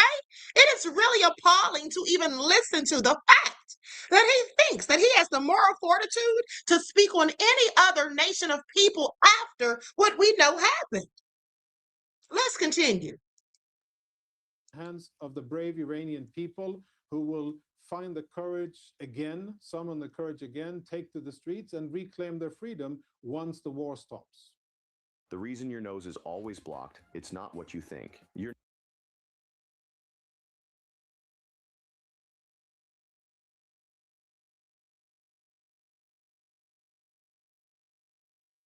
he has been talking for a long time, and then he wants to sit up there and say the other guy was long-winded, okay? As if he's the only one that's allowed to talk, please. Okay, it's the nerve for me. I mean, you said earlier that you feel strongly. I would like to respond to that. You can respond to that, but I just want to ask you a question first, which is based on something you said before, which was, you believe strongly that Iran had a legal right to defend itself. Do you not think that Israel has the same right to defend itself against Iran? Okay. One of the senior ballistics experts in the world is Professor Ted Postel at MIT. Hold on, I'm going to get right back to it. But now, Muad'Dib says they were trying to collect that bounty on Trump. Iran sent the hit. Didn't matter who picked up the contract. Here's the thing: the people that came after Trump, they weren't paid by Iran. Okay, they were not paid by Iran. They had nothing to do with it. And let's not forget that I predicted it years ago, back in 2020. I told you guys that I dreamt it twice that there was going to be an attempted assassination on Trump. Now, I actually thought he was going to be assassinated, but turns out it was just 2 attempts. But nonetheless, they said the Secret Service would be involved. And as we all know, the Secret Service director had to resign after that. Okay, so Iran didn't have anything to do with it. Now, they may have had a bounty on his head because of what he did with General Soleimani. And speaking of General Soleimani, did you all know that they booted his niece and some other members of his family out of the U.S.? Yeah, I think it was Keg's Breath that did it. Okay, we could talk about that later if I remember. But let's continue. And if I could put in a plug for him, although I don't know him personally, you ought to have him on your program. He did an interview a few days ago. He described the head of state of Israel, Mr. Netanyahu, as, quote, a homicidal maniac. What an expert. Around a half hour later, Professor Postel again, after developing his argument, described Mr. Netanyahu as a homicidal maniac. And that was only a partial truth. The full truth is, it's a nation of homicidal maniacs. He is the reflection of his nation. Now let's turn to Mr. Karnakas. Mr. Kornikis asks the question. Mr. Kornikis asks the question. It's Conricus. Why should we? It's Conricus. The N why is should before we? the R. Finkelstein. A professor should be able to pronounce the name. No, the other Conricus. guest. The other guest. The other guest. That's too difficult. The You can other call me guest. Jonathan. The other guest says, why should we wait until Iran develops the missiles, the ballistic missiles, the delivery systems? Why should we wait? Really, China has ballistic missiles. It has nuclear-powered missiles, nuclear weapons delivery systems for them. If you ask John Mearsheimer, who I count as a good friend, he will tell you that a conflict with China is inevitable. It's inevitable. Why should we wait? Why shouldn't we launch nuclear weapons at China, that crazy communist regime, which poses some point in the future a real threat? Why should we wait? I'm old enough to remember in 1963 when China acquired nuclear weapons. And the question was, why should we wait? Communist China, Marxist-Leninists, crazy fundamentalist Marxists, why should we wait? I wonder if your other guest, I wonder if he believes it would have been a good idea for the United States to nuke China in 1963. Why should we wait? I'll be happy to respond to that. The whole point of the UN Charter, the whole point of the UN Charter is to take the threat of war, of death and destruction, of murder and mayhem, to take it seriously and to make sure that all diplomatic options have been exhausted before you go to war. So that now was a let's great quickly answer look. to the question that Piers asked. Brilliant. Okay. He asked now if Israel let's has look. the right to defend itself, and you called Can you Israel please a tell your nation other of speaker, genocidal mania. could you please tell your other speaker to let me speak? Well, yeah, but Well, I it do would think be nice if you answered the question of the I did debate. ask a and not went question. on So calling now- us so nations now of let's- murder. Is this his show or Pierce's show? Okay, because who is he to tell the man when to answer the damn question? Who does he think he is? It is the arrogance, the smugness, okay, of this man. For me, okay, this is clearly another Satan Yahoo. But let's continue. Let's get to the question. Yeah. Let's get to the yeah. question, By all means. Piers. Number one, there has always been an option to significantly diminish the threat to Israel. There has always been an option. It's to create a weapons of mass destruction free zone in the Middle East. We have one in Latin America, a weapons of mass destruction free zone. We have one in Africa.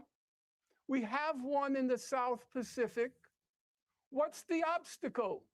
There is one obstacle to eliminating all nuclear weapons in the Middle East, all nuclear weapons in the Middle East, to significantly diminish the threat to Israel. We have that option. Who's blocked it? Who has refused? Iran has gone along with it. All the other Middle Eastern states have gone along with it.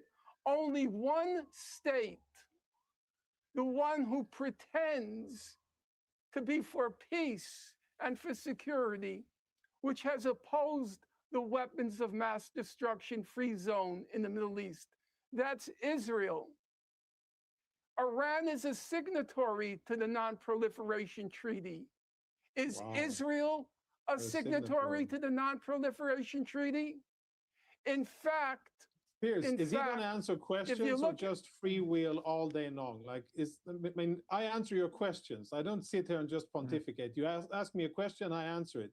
is this going to carry on all Well, yeah, night? I do think, Norman, that I did just ask a simple question: Is Israel not entitled to defend itself from Iran?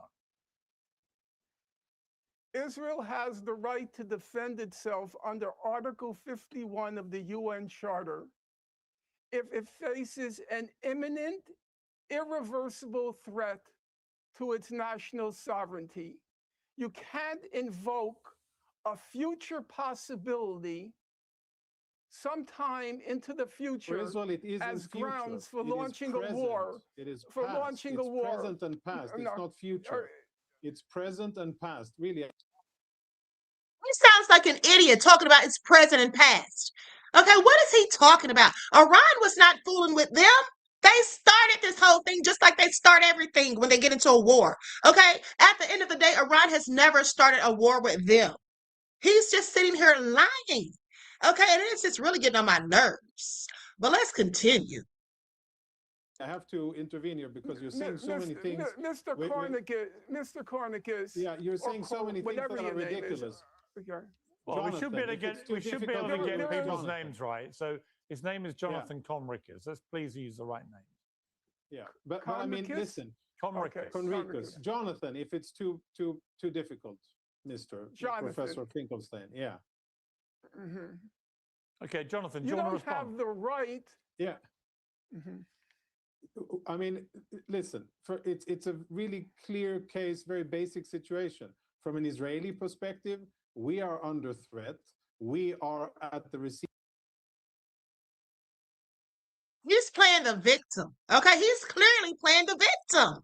Okay, that's what he's doing. We're under threat. We're under threat. How are you under threat when you have nuclear capabilities and they don't? How does that even make sense? How are you under threat when you're fighting them and Lebanon and Gaza all at the same time? How are you under threat with stuff that you started? How is that under threat? Make it all make sense. They can't make it make sense because it's all lies and BS. That's all it is. End of Iranian ballistic missiles. We're at the receiving end of Iranian funded and armed terror organizations. So if there ever was a justification for a sovereign country to defend itself and take military action against an aggressive, hostile nation state, then it's Israel against Iran. And sure, we can debate the US perspective on it, and we can debate how smart it is. I actually think that it's very smart to take care of an enemy that says that he wants to destroy you, just doesn't have the real capability to do so yet. I think it's exactly the right thing to do, to take care of that enemy. So by his logic, please pay attention, by his ignorant logic, if someone, let's just say you didn't like somebody and you wanted to beat the crap out of them, and you just went up and started beating the crap out of them, and then they call the police and the police show up to arrest you for assault, and then you simply say, well, I thought they were going to jump on me. They don't like me. They've been talking trash. I thought they were going to beat me up, so I had to jump on them first. I had to attack them first. It's self-defense. Is that going to fly? No, it's not, because it's illogical, it's obtuse, and it makes no sense. So how do they get away with saying something so ignorant? Oh, they were going to attack us, so we attacked them first? There's no such thing. Listen, read my lips. There is no such thing as a preemptive strike. They made it up, okay? That's what they did. They made it up. Now let's continue. And make sure that they don't have the means to fulfill their dreams of destroying or even threatening to destroy you. And weapons of mass destruction in the hands of religious zealots and ayatollahs and people who dream about, a Muslim caliphate and who. By religious zealots, is he talking about Pete Cake's breath? Because that's who he should be talking about. He's literally running the Christian Crusades all over again. Isn't he the one that when they say he was inebriated, he said, kill all Muslims? Isn't that what Cake's breath said? Hasn't he been talking about killing people? Hasn't he just been talking crazy, him and Trump? I'm sorry, this man sounds like a damn fool because that's what he is. But let's continue. Govern their own country by oppression, who murder people on the streets, who hang gay people from cranes, and who oppress everybody who doesn't conform.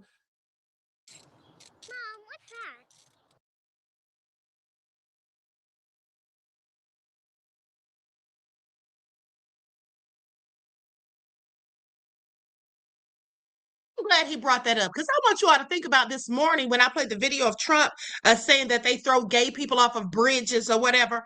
As if he gives a damn about gay people, as if he does either. Okay, isn't Trump and his nefarious administration the ones that don't want gay people in the military, that have so much to say about transgender people? Okay, please sit down somewhere, sir. If you're going to say all of this about Iran, why aren't you saying the same thing about Trump and his nefarious administration? Okay, selective outrage and a whole bunch of lies. Okay, a whole bunch of lies. Please pay attention. Potentially horrible everywhere, but in the hands of people who have zero morals, zero respect for human life, that's the worst place for them to be. And frankly, sir, I don't think that the example of China is relevant. It could have been relevant in the 50s, and maybe then that could have been a smart thing. But I don't know, and I don't think it's really relevant today. What is relevant today is that Iran was pursuing nuclear weapons program, and they were trying to build bombs, and they were enriching uranium. They were hiding their nuclear weapons program. They were trying to deceive the International Atomic Agency, and the world caught wind of it. Israel exposed it. The US exposed it.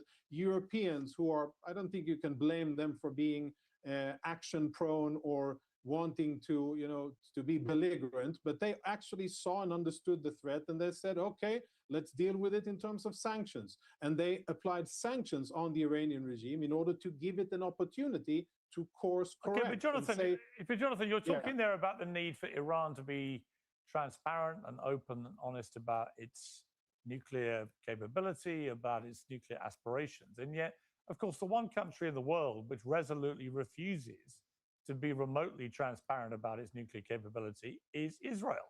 I've asked Netanyahu directly many times. I asked Naftali Bennett, the former prime minister, last week. Nobody ever wants to give a straight answer. So let me just ask you. You said you answer my questions. Does Israel have nuclear weapons? Yes or no? Listen, as far as I know, and as you know, not the prime minister, not even close to it, way above my pay grade. But as far as I understand, Israel does possess significant capabilities, but officially, Israel says it maintains this policy of ambiguity. Why? I think at this, I think at this stage, the organizations, enemies, and people who need to know, they know. And I'm specifically focusing on our enemies. And yeah, but so why does he think that Israel doesn't have to tell anything or doesn't have to be transparent about their nukes? But Iran does. Iran can't even build them, but they have them. But not only that, they won't even let them be inspected. They won't even be transparent about any of it. Okay, please make it all make sense. Okay, this is just all a bunch of BS. He's a hypocrite, and he's just contradictory. Okay.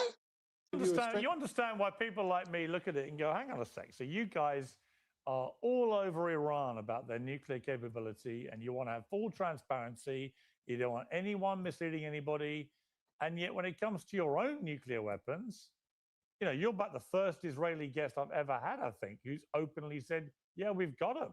But the idea that your government can just not answer that question and is the only country in the world that doesn't give an answer to that question, why does Israel get a pass? I don't understand it. Well, I think it's fundamentally different when you try to compare Iran and Israel. We aren't the ones. Well, let me compare you to the UK. Why should the UK be open and transparent about its nuclear capability, but Israel get a pass? I don't understand why there's one rule for Israel and another rule for everybody else has got them. You see how Piers stumped him?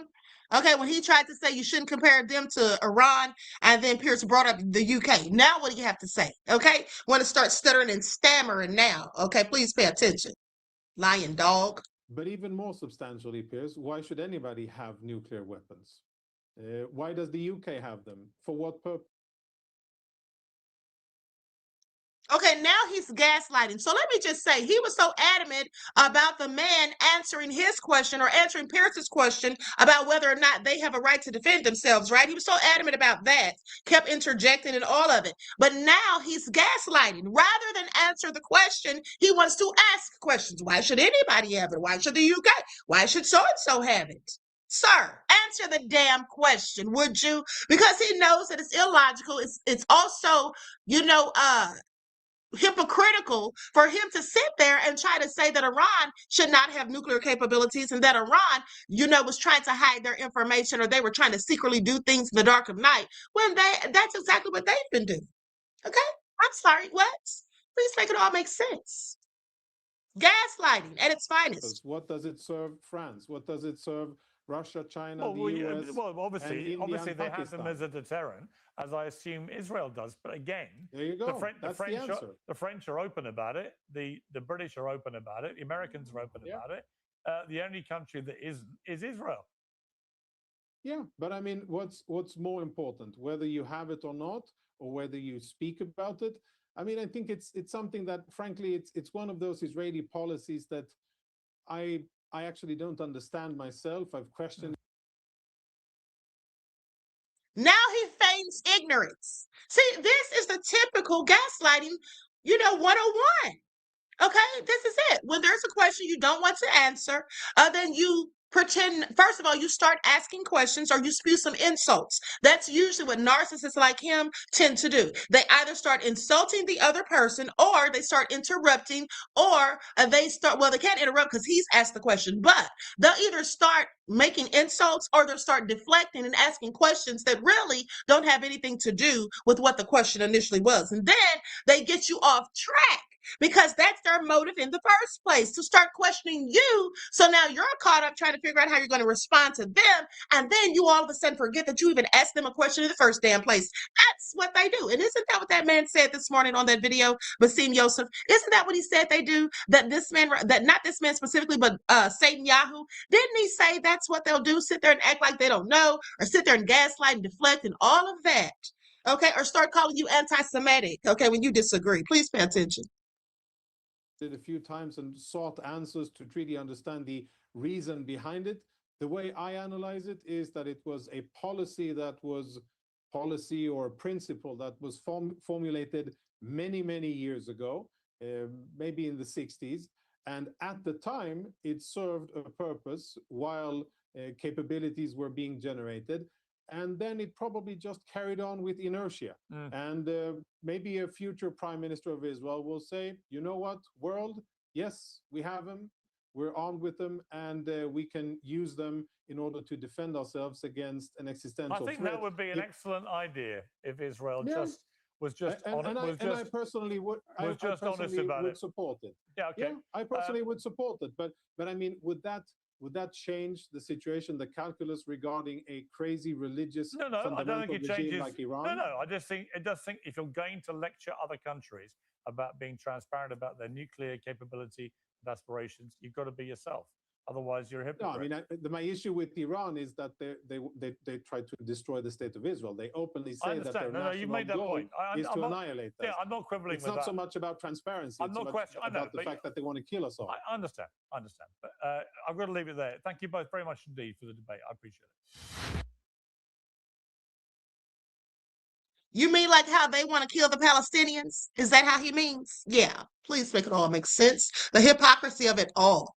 Okay, I will never understand the psychology or psychosis of people with that mindset. I just don't. Okay, now with that being said, hold on. I want to go to a couple of clips here on my X account. Likes up, everyone. Please like and share. Thank you in advance. Okay, here we go. Let me pull this up real quick.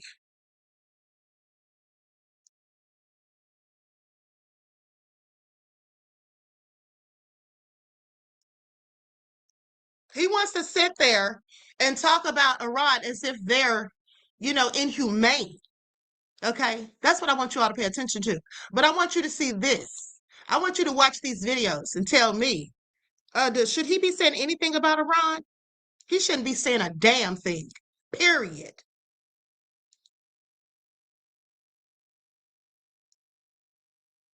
إلى ربي وليس إلي سوى مددت يدي مرتجيا رضا كريم لا إله.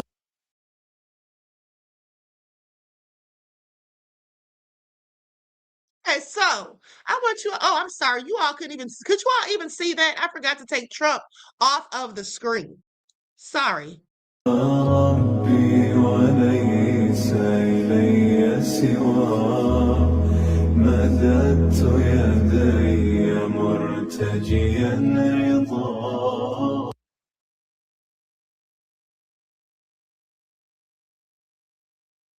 Okay, just for your FYI, beloveds, that was a poor Palestinian father holding his deceased daughter in his arms.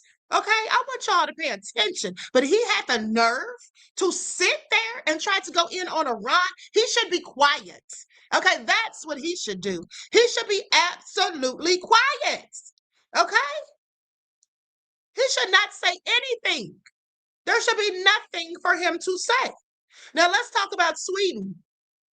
So the Sweden government has issued an unprecedented call saying that Bibi's people must be isolated and expelled from international institutions, supposedly. Now, with that all being said, this lady right here, this is a French woman, and she wants to talk about what she's seen.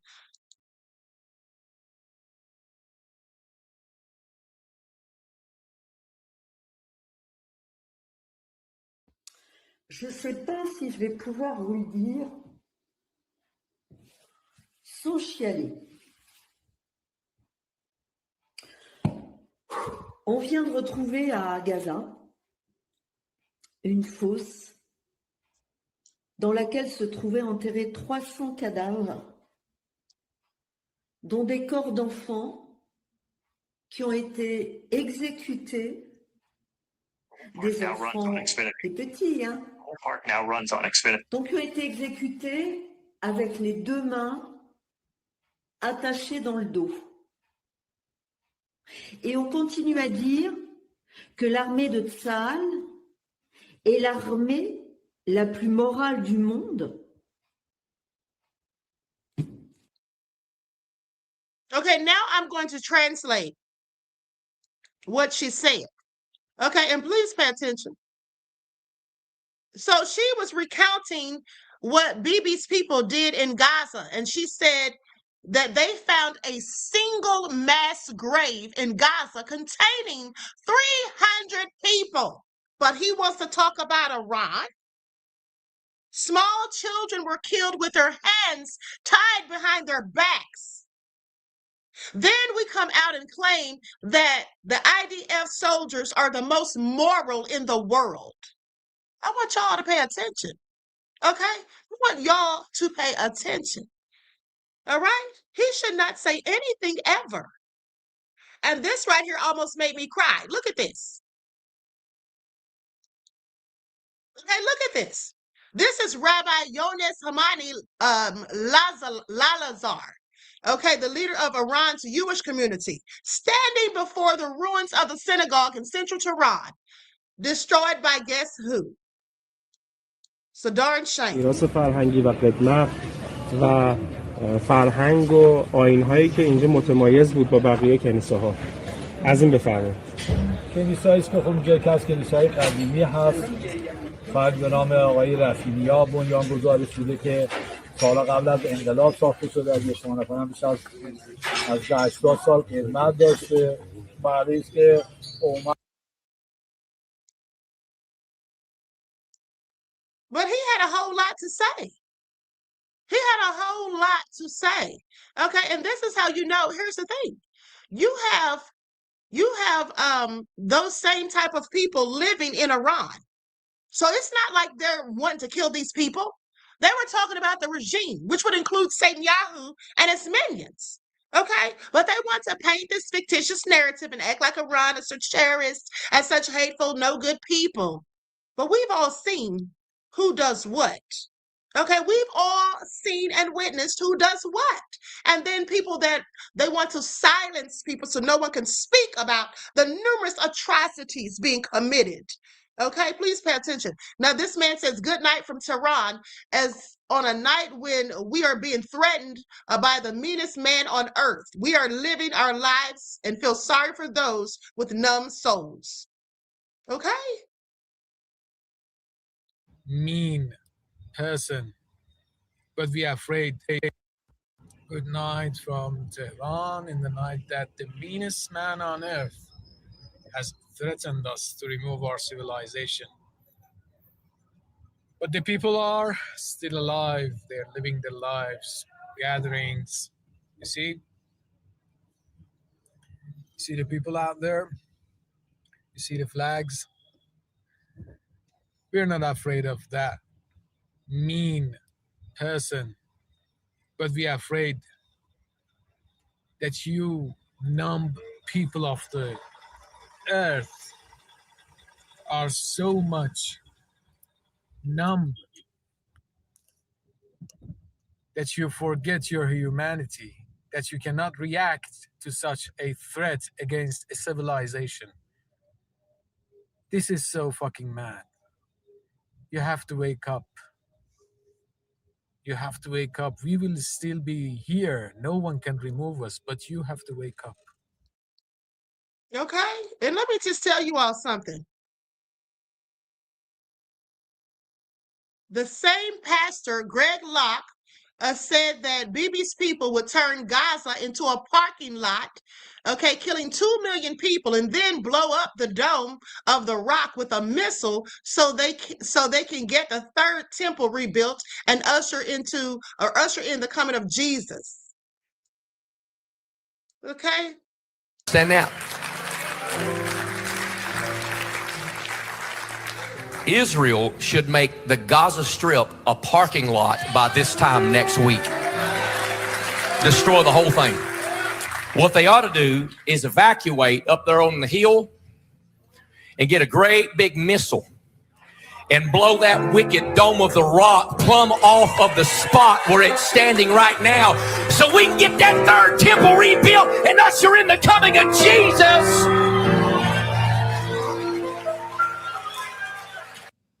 Boy, it is embarrassing and shameful as an American Christian to hear that and to know.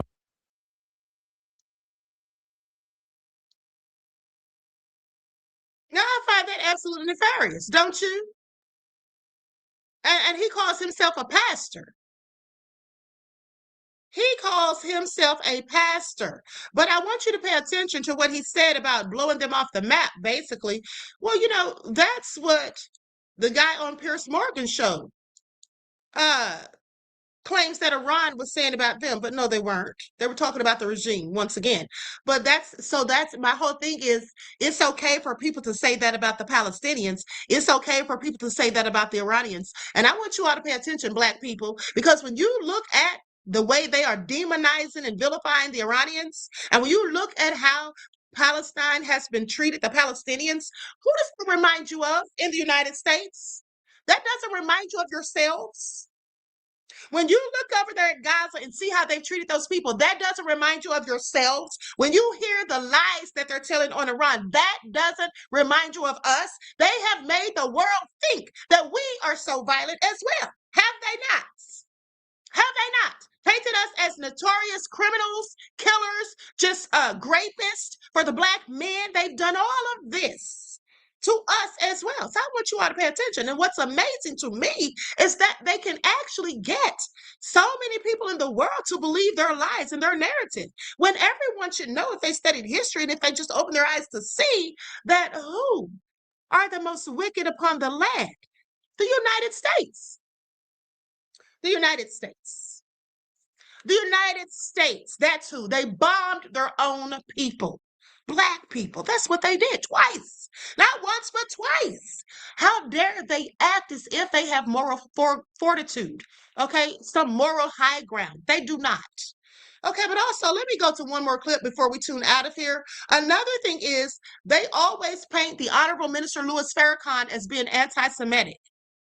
Sorry, what? But here's what they were saying about him. Now, mind you, the minister has never called for the deaths of any of them. He has never wished anything of violence upon them. But here's what they said about him. Let's go to it. I'm going to share my screen. I'm going to share my screen. Likes up, everyone, please like and share. Thank you in advance.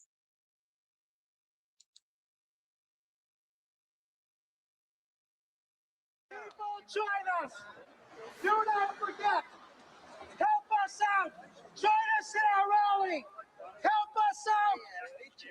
I want to make sure the world knows that there are Jews who care. Join us. Help us out. Come here now. Now. Park your car. Get out of your car and join us in our rally. Never again. We say never again. The Nazis. Oh, here we go. Who do we want? Farrakhan. Who do we want him? Dead. Who do we want? Farrakhan. When Farrakhan does come to town, he will know that there will be a number of people from the Jewish community who will be there at the convention center. That's on September 28th. And all of you people should keep that date in mind. And a bigot like Farrakhan really has no place in the world. Who do we want? Farrakhan! How do we want him? Dead! Who do we want? Farrakhan! How do we want him? Dead! Who do we want?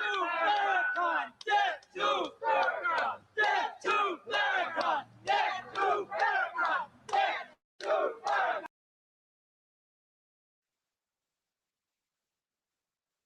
Y'all heard that right? Y'all heard that right? They were saying, who do we want? Farrakhan. How do we want him? Dead. Okay, I'm sorry. He's never wished death on them. But hold on, because they tried to tell lies, okay, and paint a fictitious narrative. Let's talk about it. You see, the Honorable Minister Farrakhan visited Iran. Now, while he was there, this was in 2018. So here's what they reported. Here's what they reported. I'm going to share my screen so you all can see this.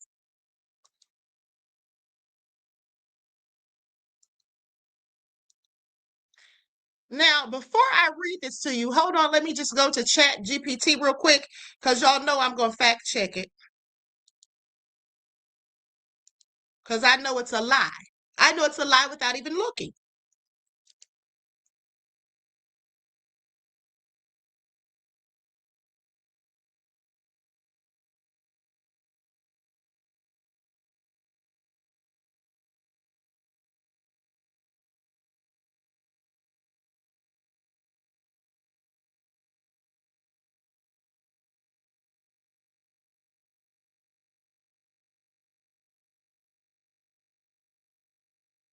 Okay, now let's get to this article, because here's what it says. Louis Farrakhan chants death to America during a visit to Iran. And I said, yeah, I know the minister didn't do that. I know he didn't, because I know the minister, and he would not do such a thing.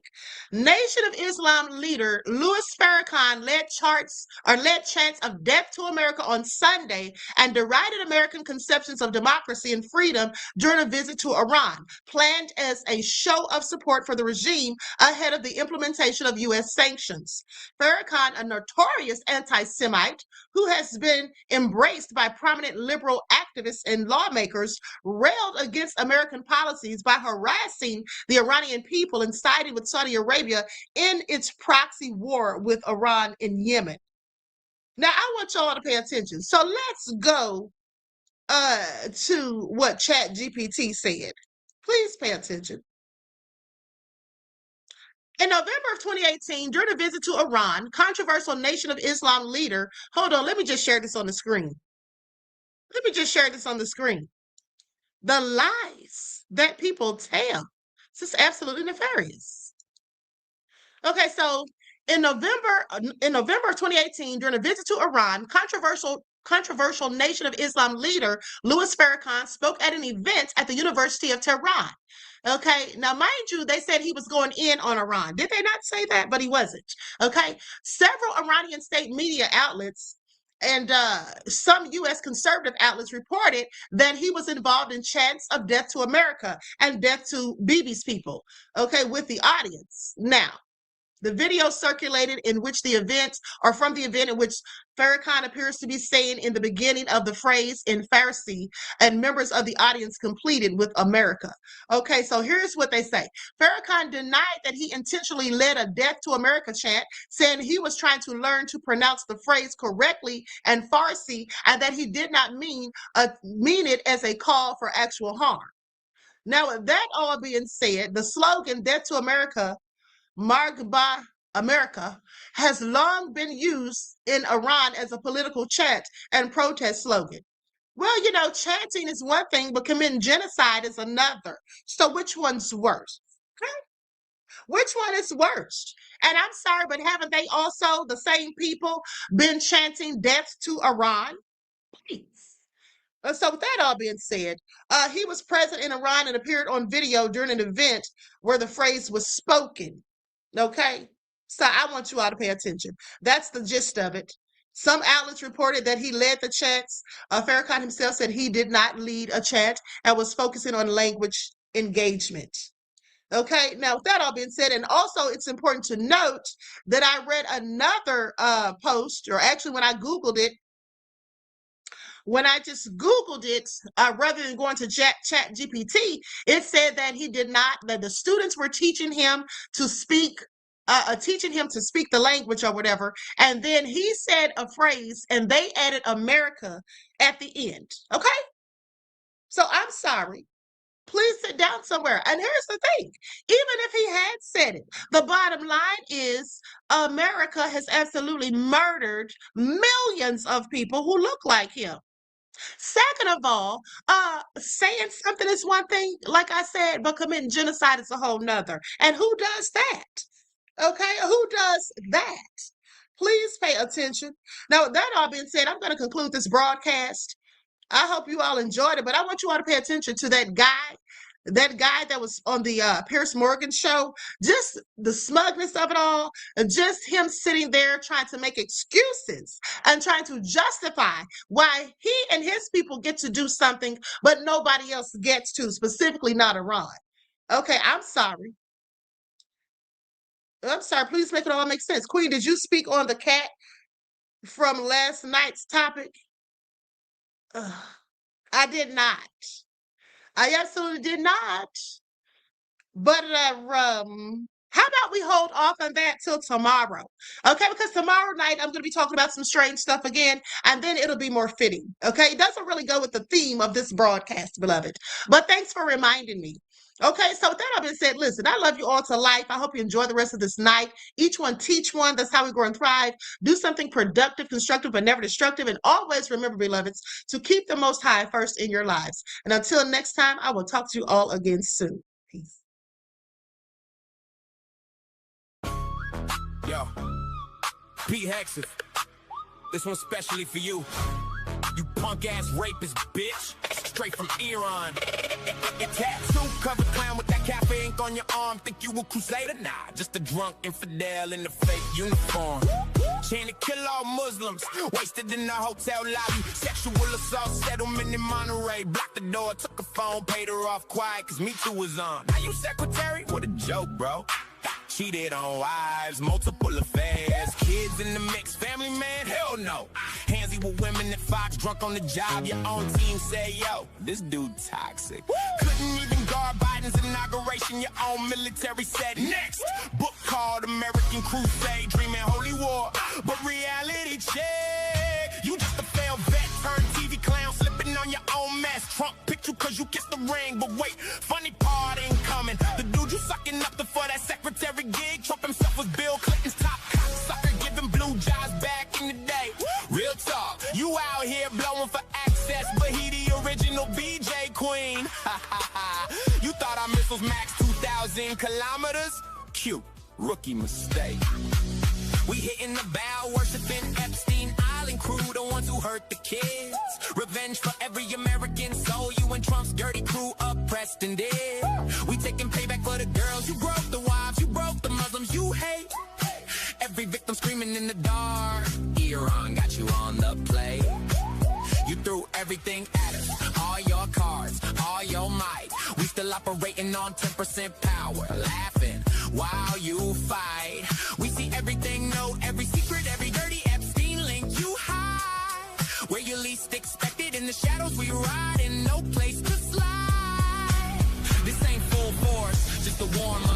Persian flow with the rap. Pete, you done roasted raw. Iran sending this heat. Feel the math. Drop the mic.